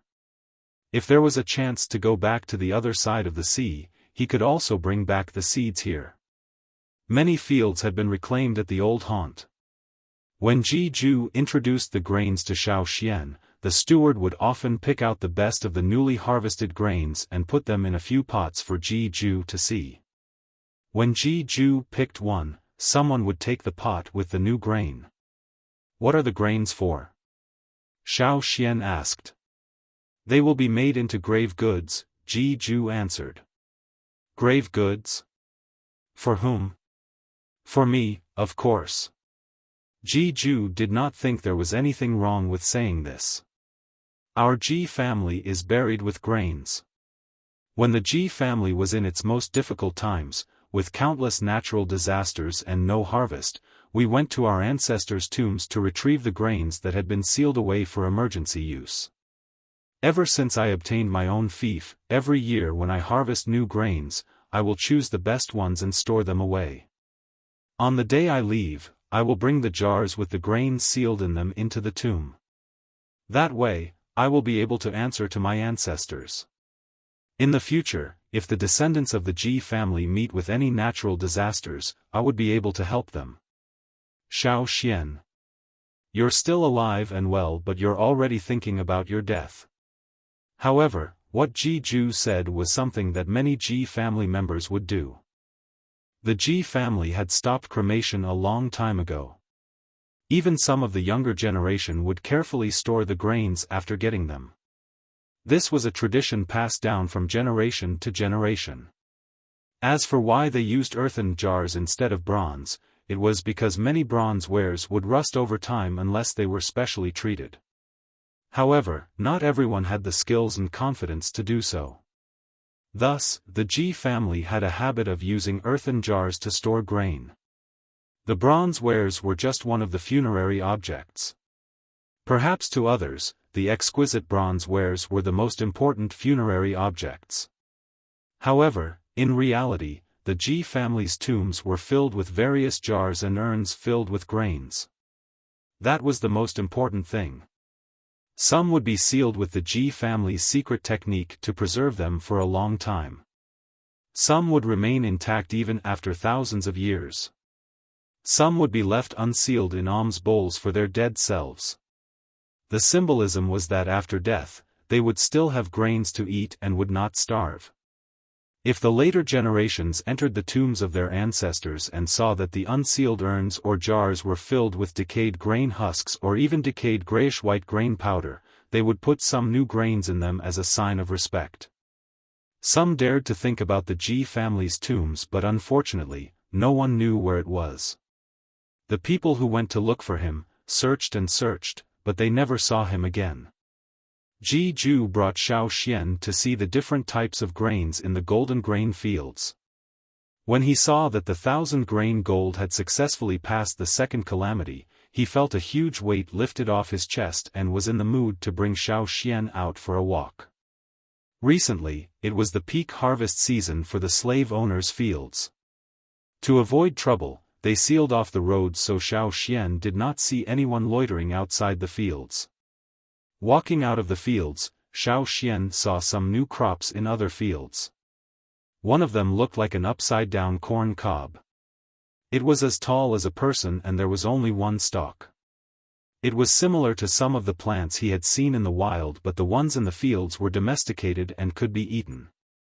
"Whose land is that?" asked Xiaofan as he walked on the dirt path, pointing at a busy farm not far away. They were on high ground so they could see part of the fields. "That's the Yi family's land. I don't remember who owns it." Ji-ju didn't mind. It was just a small farm and the things he grew were all very ordinary.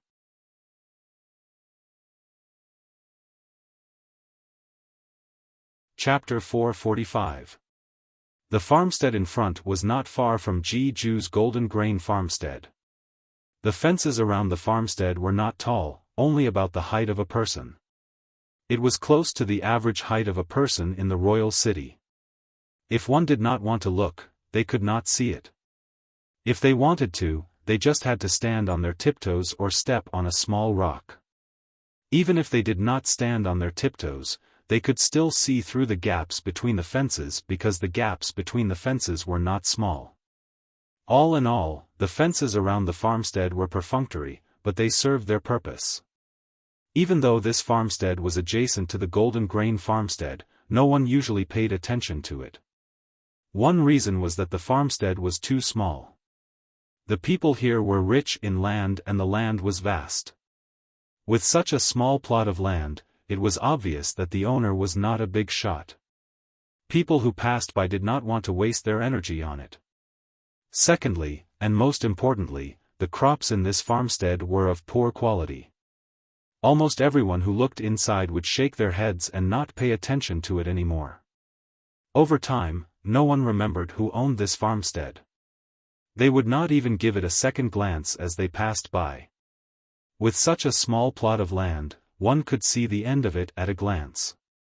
The crops in the field were all stunted and could not be sold for a high price. It was fine to leave it for the owner to eat. At least he would not starve to death, but it would be difficult to sell it. Ji-ju also did not remember who owned this land.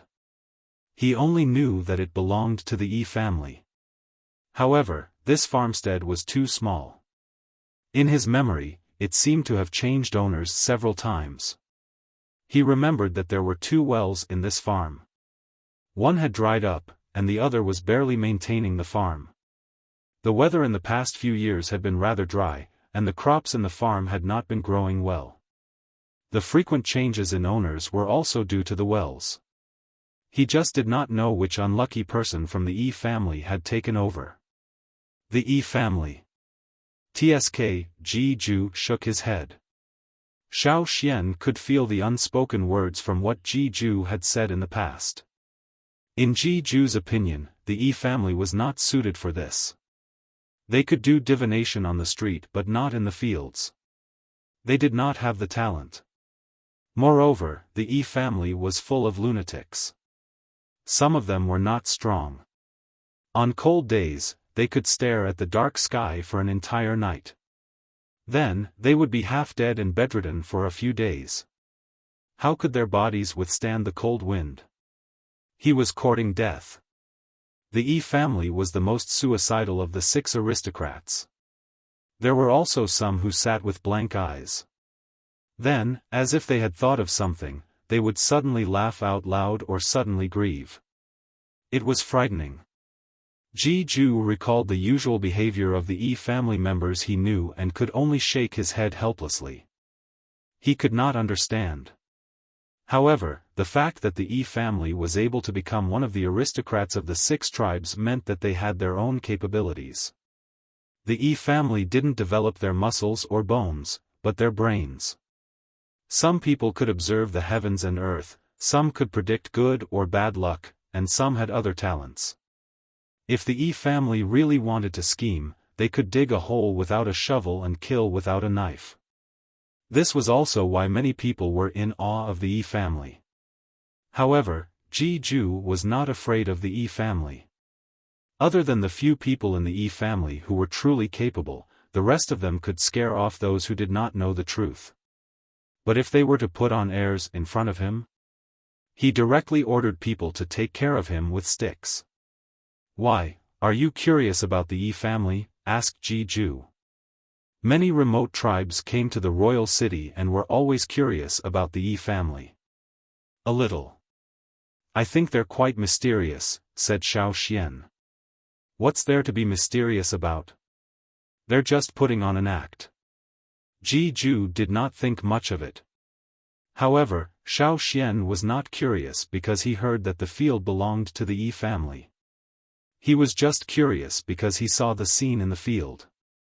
It was the peak harvest season for most of the fields. The field not far away was the same. Although it was pathetically small compared to the surrounding fields, the overall harvest was still okay.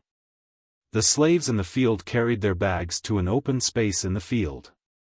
There was a short wooden table there, and a man in dark clothes was sitting in front of the table. Although he was not dressed conspicuously, there was a sense of elegance about him. He was different from the busy slaves. The other party was young and did not look like a steward.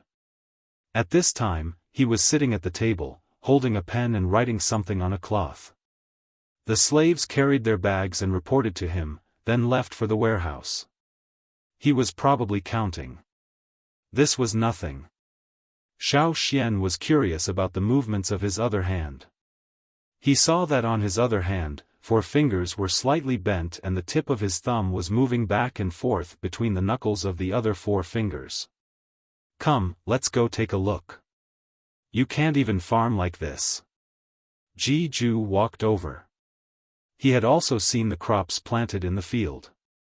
By his standards, it was simply too horrible to look at.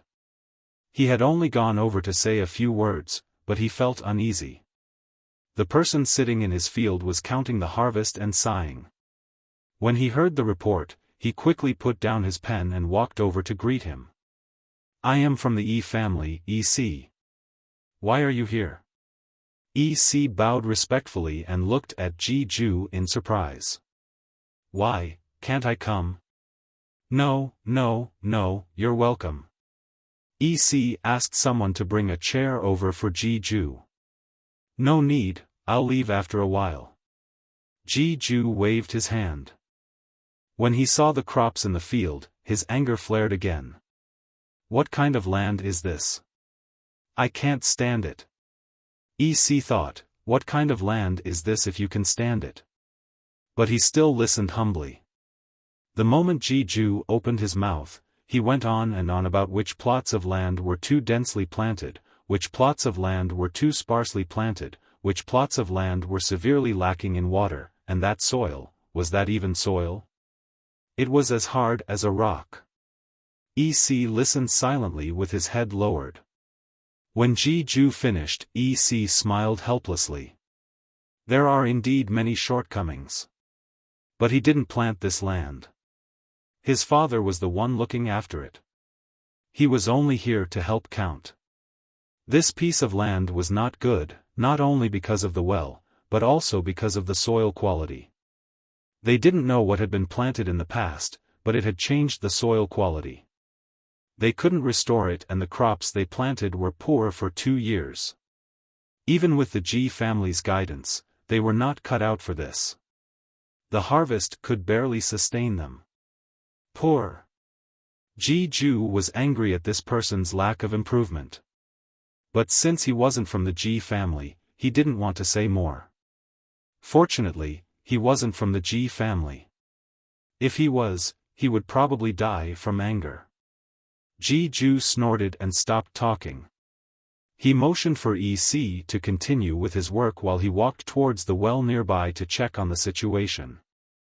Xiaofan followed him to take a look. The situation was not good. The water level has dropped again. Ji-ju was troubled. From the looks of it, it would get drier year after year. Even drought-resistant crops needed water. It'll get better, Xiaofan comforted. No, you don't understand. Ji-ju looked worried. I have a feeling that something big is going to happen. There are always signs of changes in the world. Also. Ji-ju didn't finish his sentence. He knew someone from the Yi family. That person was also the crazy person who stayed outside in the cold to stare at the night sky. He remembered that old friend once said in his sickbed, the world that is united for a long time must be divided, and divided for a long time must be united. Unfortunately, when he asked that person after the incident, that person didn't say anything. He only smiled meaningfully. His smile was very annoying. Because of this, the Ji family was on high alert. If there were any signs of rebellion, they would forcefully suppress it. They had worked so hard to build up the current situation. How could they allow others to destroy it? They were especially wary of the other 5 aristocratic families and the newly rising tribes. They were also the main targets of observation. At this moment, a flirtatious voice came from the entrance of the field. Little Xiaofan looked over to see a young woman in a delicately sewn silk gown. Her body was voluptuous but not bloated. She twisted her waist and combed her hair into a casual but flirtatious bun. She looked up with a smile and walked in quickly. Her steps were not big but her steps were quick. Her skirt fluttered like a blooming flower. She raised a delicate hand to cover her mouth and walked towards EC. Her eyes were like water and she smiled. She was about to say something when she saw Ji-ju not far away. Her expression froze. She didn't expect to see Ji-ju here. She quickly stopped smiling and stood up straight. She bowed slightly to Ji-ju and threw a roll of cloth to EC. Then she asked a slave to bring a chair with a back. The slaves in the field were no strangers to this person, so they weren't surprised by her words and actions. Xiaofan saw the patterns on her clothes and remembered what Black Bear told him about the aristocratic families of the 6 tribes. He guessed that this woman was from the Mu family of the 6 tribes. Ji-ju was unhappy with the Mu family woman's actions but didn't say anything. To him, as long as it wasn't someone from the Ji family, he didn't care. If he had the time, he might as well look at the 1,000-grain gold. The roll of cloth the Mu family woman threw to EC was actually a record of her harvest from the field this time. She had come to ask EC to help her verify it again. She didn't have the patience to verify it herself. If she really wanted to verify it, she might not be able to do it in a day or 2. She didn't even know if her calculations were correct, so she came to find EC. EC didn't say much. He put down his work and opened the roll of cloth the woman threw to him. There were more than 20 pieces of cloth, each about half a meter long and 2 palms wide. They were all filled with small, densely packed words. EC flipped the cloth with one hand while 4 fingers on his other hand moved quickly. His thumb was like a shadow as it moved between the other 4 fingers. Xiaofan noticed that when EC looked at the roll of cloth, he only glanced at the words on each piece before moving on. It took him less than half a minute to finish 1 piece of cloth. After looking through all 20 pieces of cloth filled with words, he wrote down the final result on an unwritten piece of cloth. In total, it took him only 15 minutes. When he was done, EC's eyes were filled with envy. He handed the results and the roll of cloth to the woman. "Congratulations, it's another big harvest." The woman giggled until fine lines appeared at the corners of her eyes. She was in a good mood because of this harvest. However, when she saw the final result, her expression changed instantly. Like a ribbon suddenly turning into a steel knife, her eyes were filled with a cold, murderous intent. Those lowly slaves, they actually underreported by so much. Each page didn't underreport by much. If one's arithmetic wasn't good enough, they might have made a mistake. However, when the pages were combined and the final result looked at, there was a lot more. The woman didn't tell EC the results reported by the servants. However, since EC calculated the results, it must be true. That was why the woman was angry. In the past, she couldn't be bothered to make a fuss about it and turned a blind eye to it. But now, the servants were simply too greedy. If she didn't give them a beating, they would be even bolder next time. I'll send someone to deliver the reward tomorrow. After saying that, the woman took EC's results and left quickly. She was filled with a murderous aura. She reckoned that blood would be spilled at the farmstead later. Xiaofan finally realized that this woman from the E family was helping others calculate the accounts. However, how did this person's brain work? It was like a humanoid computer.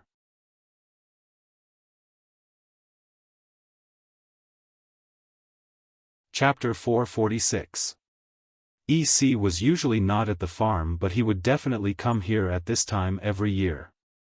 One reason was to check on the farm's harvest. The harvest was not good to begin with, and if the people below were to slack off, the days would be even more miserable.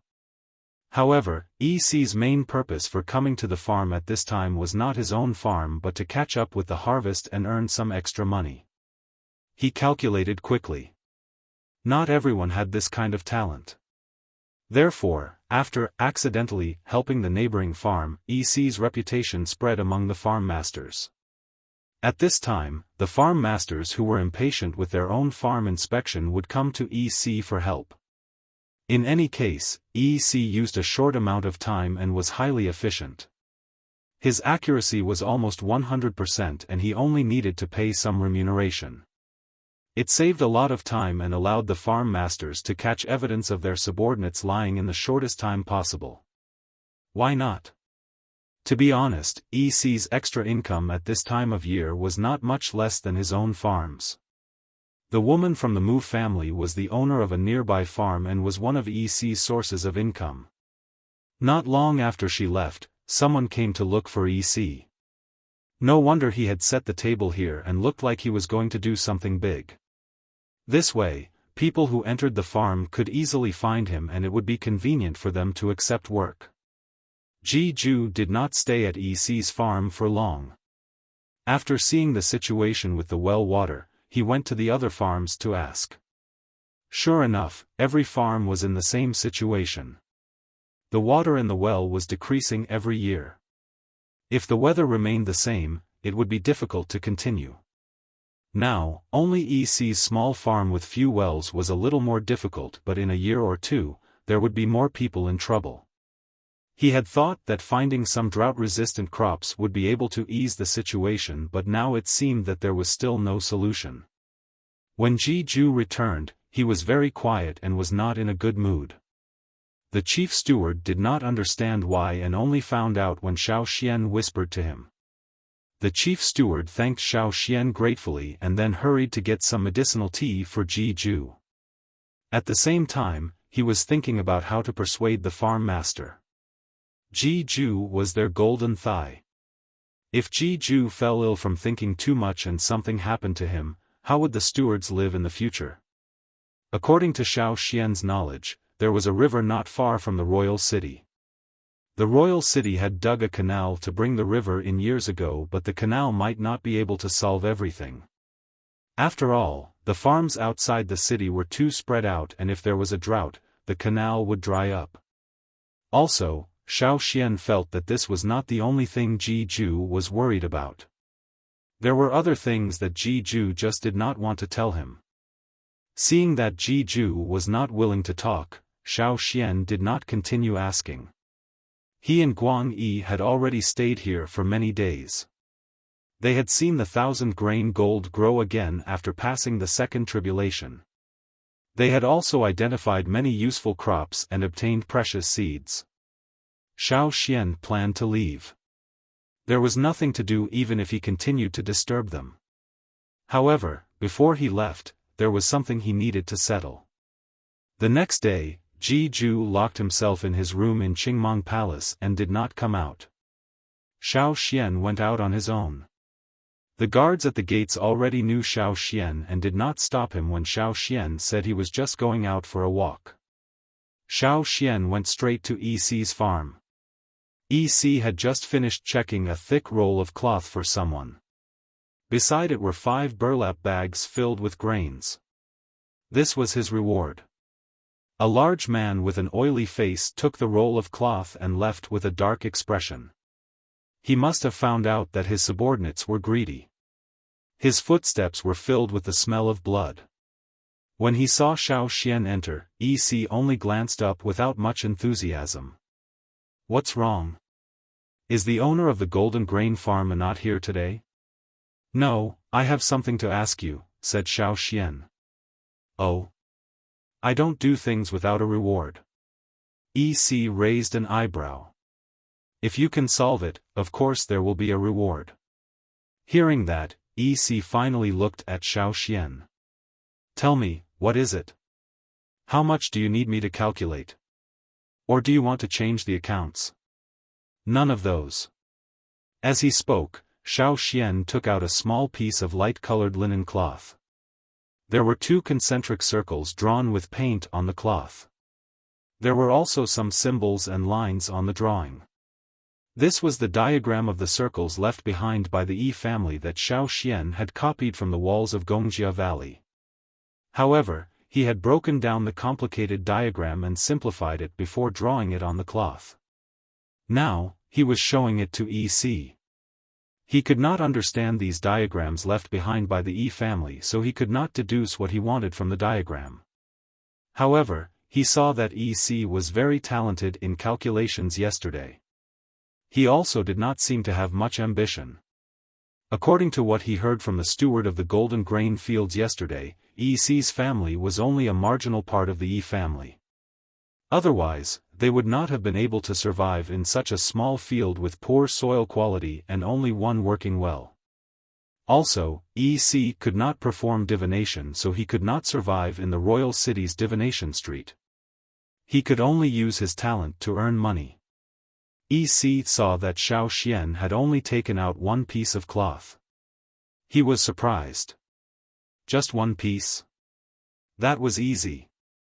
However, when EC unfolded the cloth and saw the diagram on it, his pupils constricted. He shot up and stared at Xiaofan. "How did you get the diagram of the Yi family?" "Diagram of the ring?" So the circular diagrams were called diagrams. "You don't need to know how I got it. You just need to tell me how to solve this diagram," said Xiaofan. EC stared at Xiaofan for a few seconds, then sat down again. He tapped his fingers on the table. "What do you want to know? Solution? You can't possibly know." Xiaofan did not refute. He pointed at the lines and symbols on the diagram and asked EC to explain. EC did not refuse. He briefly explained the meaning of those symbols and the broken line. He did not mention the core secrets, nor did he mention the key to how they used the ring analysis diagram to calculate quickly. To them, it did not matter if outsiders knew about this. The Yi family had many secrets, but very few people could understand them. The Yi family and the Wuxia family were just as confident and arrogant. However, Xiaofan only needed to know what the lines and lines represented, and how large the numbers were. That was enough. To verify, he added some numbers into the diagram and asked EC to tell him the final result. Then, he took out a thin charcoal stick and a piece of cloth. Since there was no place to put them, he placed the cloth on the other side of EC's table. EC stared at the diagram as he calculated. Xiaofan did the same. He did not have a crazy brain like EC, so he could only do rough calculations. When Xiaofan was done, EC was already waiting. When Xiaofan stopped writing, EC looked away from the piece of cloth Xiaofan was writing on. He looked at Xiaofan in surprise. "You're done too?" Usually, if it was someone else, it would take at least half a day. How could he be so fast? Xiaofan could not help but admire EC's calculation speed. He could not even do it with his fingers. "What's the result?" Xiaofan asked. EC was still doubtful as he handed the cloth over. Xiaofan looked at EC's result. It was the same as his own. He was satisfied.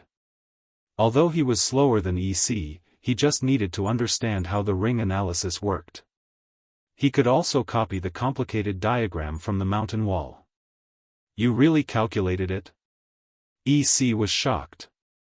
Why was there someone like this around? Was he trying to steal his business? How much will I be paid? Xiaofan asked. EC thought for a moment, then extended 5 fingers. 50 golden leaves. 50 golden leaves were equivalent to 5 bags of grains on the ground.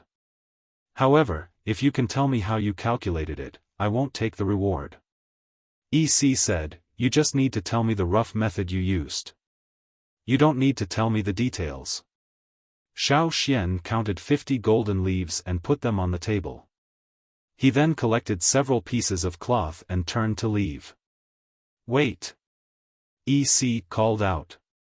Xiaofan thought EC was going to ask about the calculation. Unexpectedly, EC said, recently, there have been fewer birds in the sky. Xiaofan looked at him in confusion. What do you mean? Are you going to leave the field soon? If so, be careful. EC did not overdo it. He could not do divination, but he could come to such a conclusion based on the changes in the birds in the sky. Thank you. Xiaofan thanked him and left EC's field. After Xiaofan left, EC took out a piece of cloth and used a brush dipped in sticky paint to write on it. If Xiaofan was here, he would definitely find that what EC wrote were several vertical multiplication and division formulas that he had listed out during his calculations. Although what Xiaofan wrote at that time seemed to be written upside down in EC's opinion, the numbers and the vertical lines were all unfamiliar to him. What EC wrote at this moment was exactly the same as the vertical formulas, numbers and lines listed on the cloth that Xiaofan had drafted. After he finished writing, EC looked at the unfamiliar symbols and lines on the cloth and thought. From time to time, he would use the brush to draw on a number and mark it with a symbol that he was used to. Young master, someone from the in-family fields is here to ask for your help. A field steward came over and told EC. EC kept the cloth and signaled for the steward to bring the person in. After this, close the gates. That's all for today. Huh? The steward was still calculating the profits from the past few days. How much profit could he get? Why was the young master not taking any more jobs? Then. What about tomorrow? Asked the steward. We'll talk about it tomorrow. Yes. Although it was a pity, the steward still followed EC's instructions. He hung a sign at the entrance of the field, indicating that the people who came later could go back. The young master was resting today and did not say when he would start taking jobs again. Regardless of what happened at the field, Xiaofan went back and called Guang Yi, who was looking after the stewards, over to discuss and leave.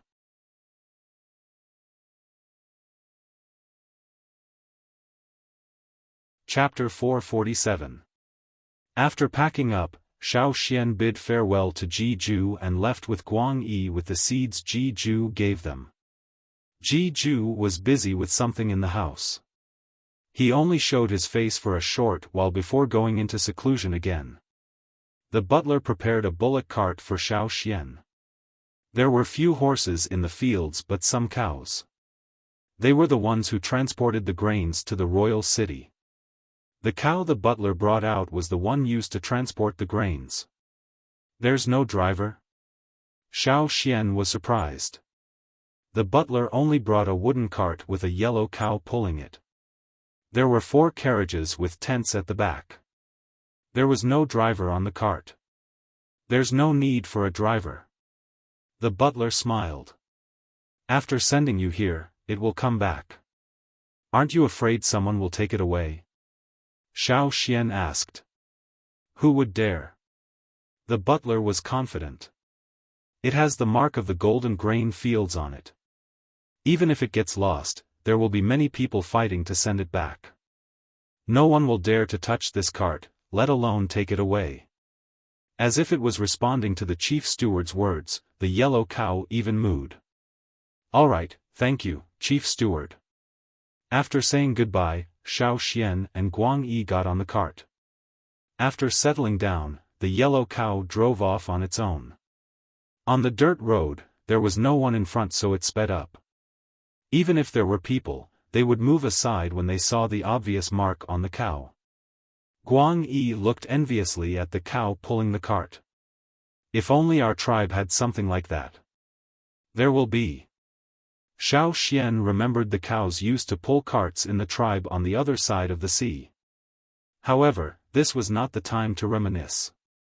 Xiaoxian said to Guang Yi, "Be careful, it might not go smoothly." Guang Yi's heart tightened. "Didn't you say no one would dare to touch the cart? That's under normal circumstances. You can't say for sure, there are always special circumstances." Since Xiaoxian said so, Guang Yi unsheathed his sword and peeked through the gaps in the curtains. Yellow Ox was running happily. Suddenly, it slowed down and lost the rhythm of its hooves. It seemed to be a little anxious. After hunting in the forest and experiencing countless life and death situations, Guang Yi's instincts were very sharp. The moment he sensed any movement outside, he adjusted his body to the best combat state and observed his surroundings cautiously. There was an ox cart in front of them. The oxen were the ones commonly used in the surrounding farmsteads. There was nothing special about it. Most farmsteads would leave marks on the oxen, but this one did not. Moreover, it didn't avoid the ox cart like the other carts. Not only did it not avoid it, it even sped up and rushed over. Was that bull crazy? Seeing that the ox cart was about to crash into them, the ox cart on Xiaoxian's side let out an angry cry. It lowered its head, pointed its two sharp horns forward, and stomped its hooves on the ground as it charged forward. Bang! Perhaps it was because the cattle in the golden grain fields were fed with high-quality feed, but this one was much bigger and stronger than the others. Its horns collided with the others' horns, and both the cattle and the cart were knocked out of the dirt road. However, this wasn't the end. Before the ox cart was knocked over, the driver cracked his whip. Go! The sacks of grain on the cart were ripped open. The people wrapped so tightly that only their eyes could be seen.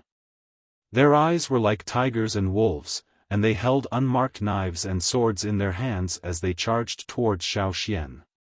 Seeing this, Xiaoxian and Guang Yi understood that the other party was coming aggressively. They wanted to rob and kill. Sharp weapons with a cold glint cut through the air, mercilessly slashing at the carriage.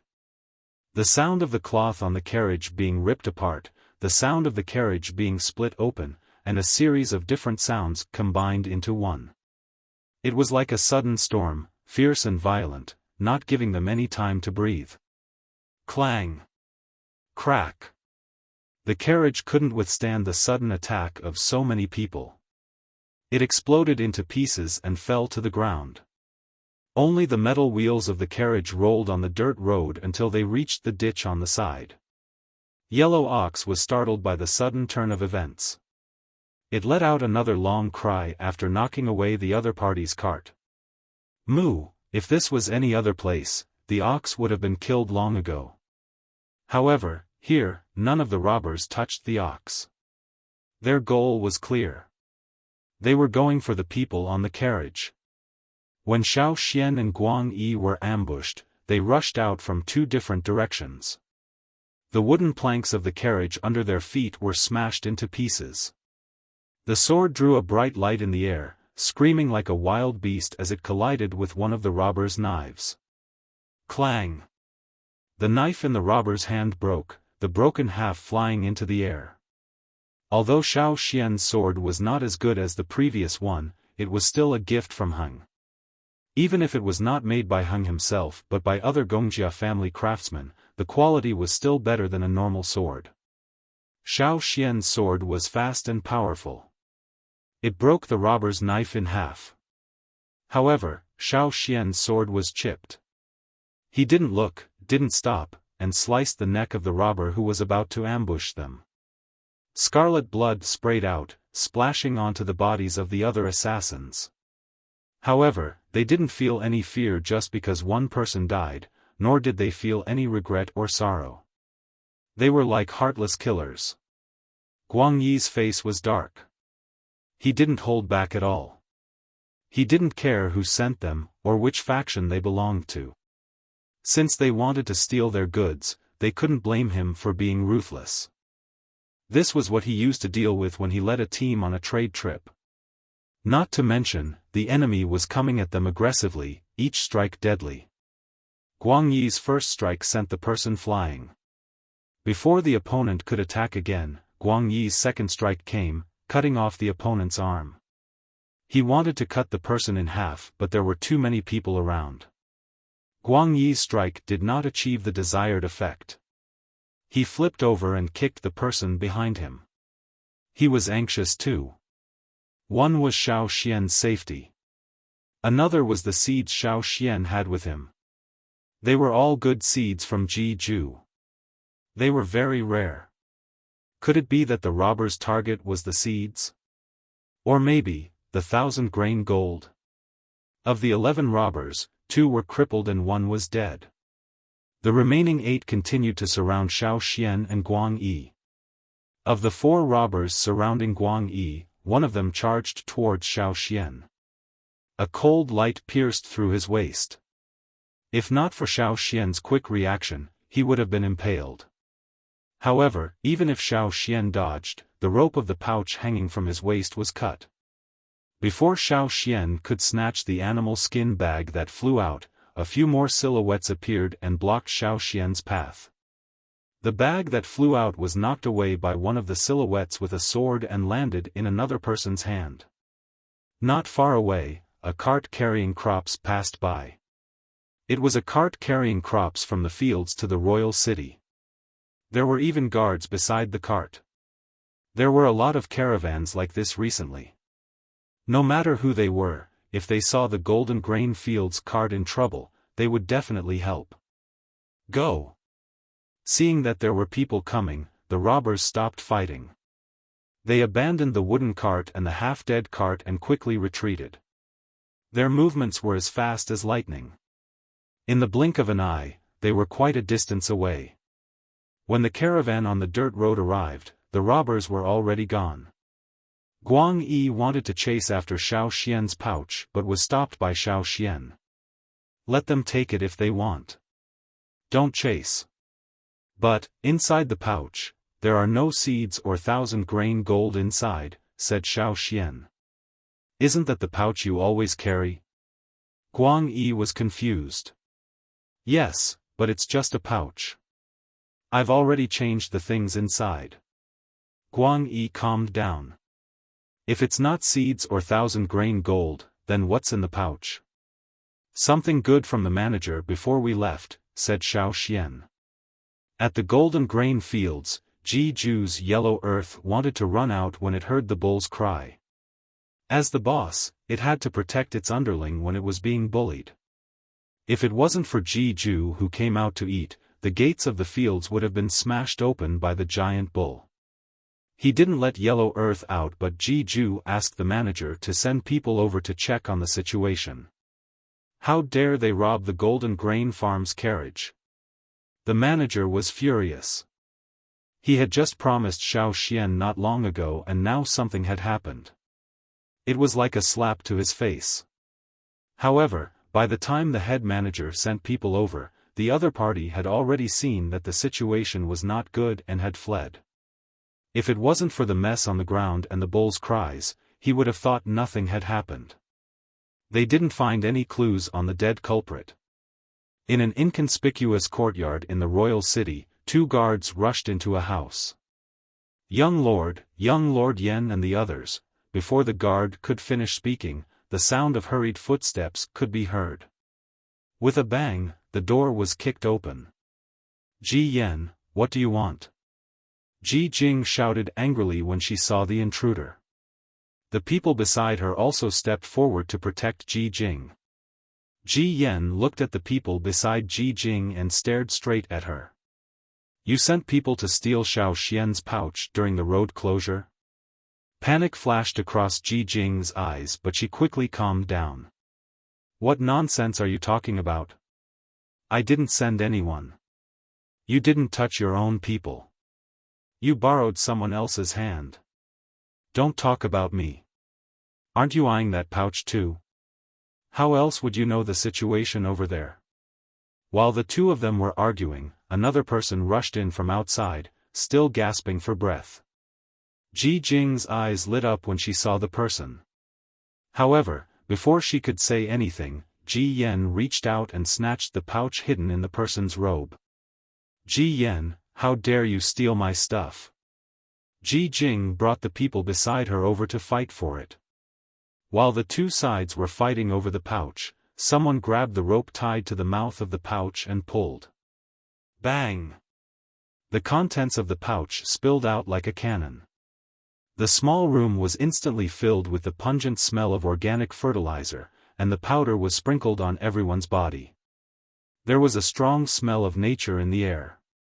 Ji Yan, who was holding the pouch, Ji Jing, who was sprayed with the stench, everyone in the house turned green. Where was the promised treasure?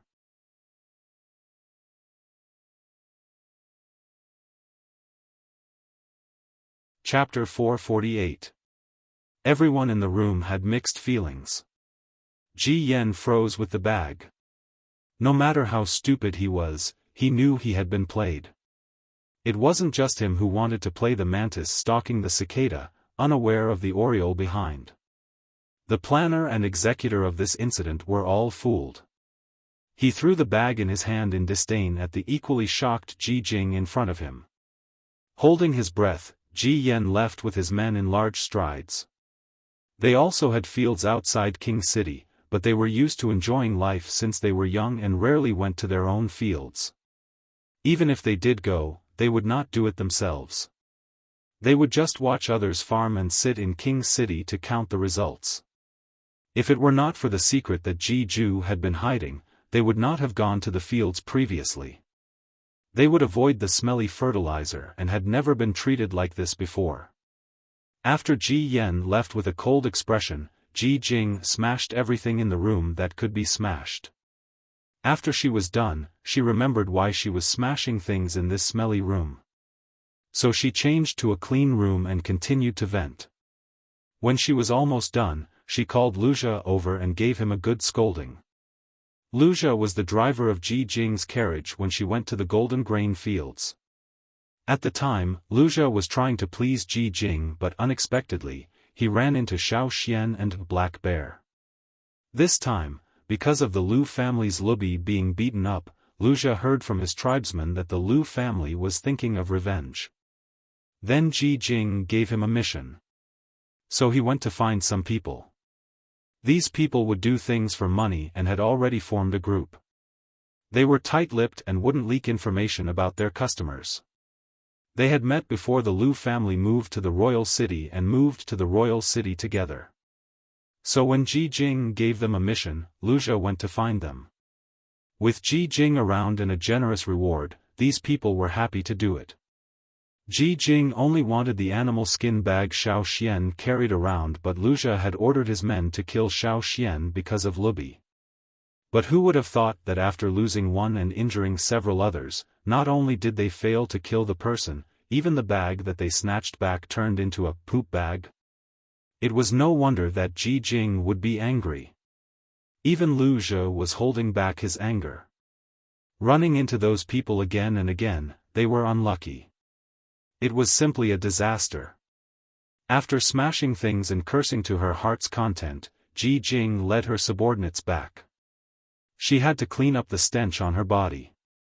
Although she had changed and washed, the stench was too strong. After washing, the stench was not strong, but it persisted. Even wearing fragrant flowers could not cover it up. After Ji Jing left, Lu returned to the Linlu tribe's place in the royal city. How is it? Lu Ming, who had been waiting for a long time, asked. In fact, when he saw Luxia's gloomy face, he knew that things weren't going well. But he still wanted to know how things were going. Luxia told him everything he knew. I didn't expect that kid to be so lucky. This was within Lu Ming's expectations. How could someone who could beat Lu Bi up be killed so easily? Lu Bi's hammer is still the chief's. The patriarch personally went to the Wuxia family to ask for it. When they were in the tribe, they called him the chief. Now that they were in the royal city, they called him the patriarch. Are we going to let that kid go just like that? Luxia was unwilling. Now that the kid has left the golden grain fields, I'm worried that he'll leave the royal city. Once he leaves, it'll be difficult to find him. Don't worry. Lu Ming smiled. He won't be able to leave. Seeing Luxia's confusion, Lu Ming explained, the patriarch plans to do it himself. After Xiaofan beat up Lu Bi, the Lu family had lost a lot of face in the royal city. Even now, people in the royal city still talked about Lu Bi being beaten up. The Lu family could not take this lying down. They did not want to waste any more time, so they had to resolve this quickly. Hence, after some consideration, the current chief of the Linlu tribe, the patriarch, decided to do it himself. If there were still some Yanjiao tribesmen in the royal city, they would not have made such a rash decision.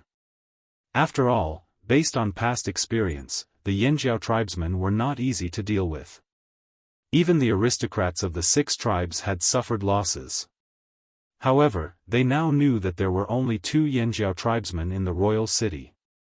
They were the 2 they met. Since there were only 2 of them, things would be easier. The black bears? That was not a problem. The black bears were few in number after all. Now that the Linlu tribesmen were all here, the Lu family had more confidence. If only they had succeeded last time. When he thought about what happened at the Wuxia entrance, hatred flashed across Lu Ming's eyes. However, this would be resolved soon. He began to plan how to restore the Lu family's reputation after dealing with the 2 Yanjiao tribesmen. The royal city people who liked to watch drama were forgetful. They would only remember the final result. Last time, the Lu family lost to Xiaofan, but if they won the next time, the royal city's reputation would change. As for bullying the weak with numbers, there was no such thing here. Even if there was, they would not admit it. They believed that the final winner would rule everything. Xiaofan did not know that the Lu family was plotting against him. After he and Guang Yi were attacked, the manager of the golden grain fields sent a new bullock cart over with a few guards. The guards and bullock cart only returned after they sent Xiaofan and Guang Yi to the city gates. When Xiaofan arrived at the Black Bear's outpost, Black Bear had just returned. Xiaofan, you're back just in time. Master Tianheng sent someone to say that your sword and knife are ready. You can take them when you come back. Black Bear was overjoyed because Gongjia Heng had promised to make him an axe.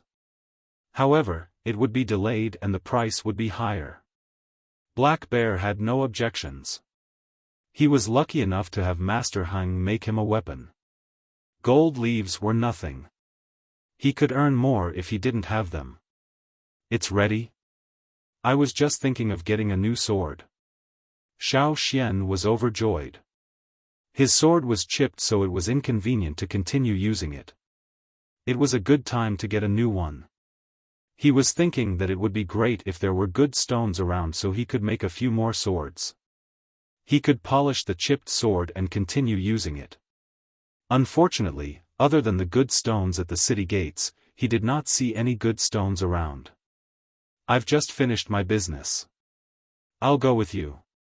Xiaofan, what's wrong with your sword? Did you get into a fight in the fields? Black Bear turned to look at Guang Yi's sword. There were also many scratches on the blade. If there were scratches like that, it was definitely not a small fight. A few more hits and the sword would break. Xiaofan briefly explained the situation to Black Bear. Black Bear was silent for a moment. His smile faded and he said sternly, Xiaofan, I advise you to leave the royal city as soon as possible.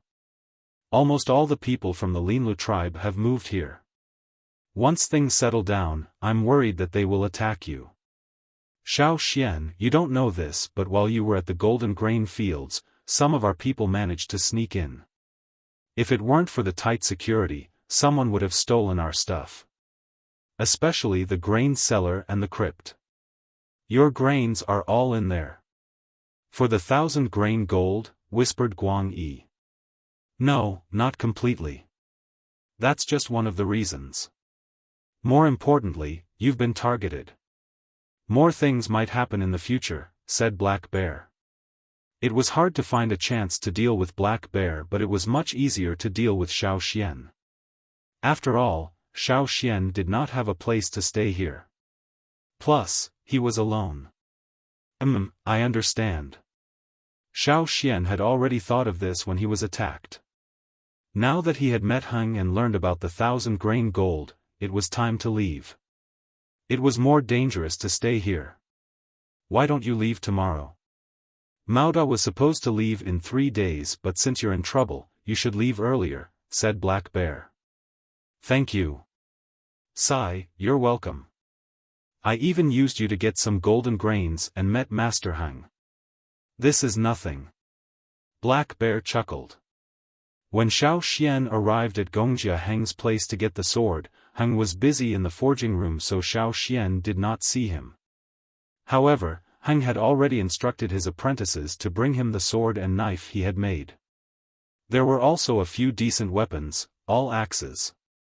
When Heng was at the Yanjiao tribe, he had heard that tribesmen preferred axes when they hunted. This time, he asked his apprentices to forge some axes for Xiaofan. Xiaofan took the sword and opened the cloth wrapping it, revealing the golden blade. Compared to before, the golden color of the blade was lighter, but Xiaofan felt that it was sharper. The patterns on the blade had changed.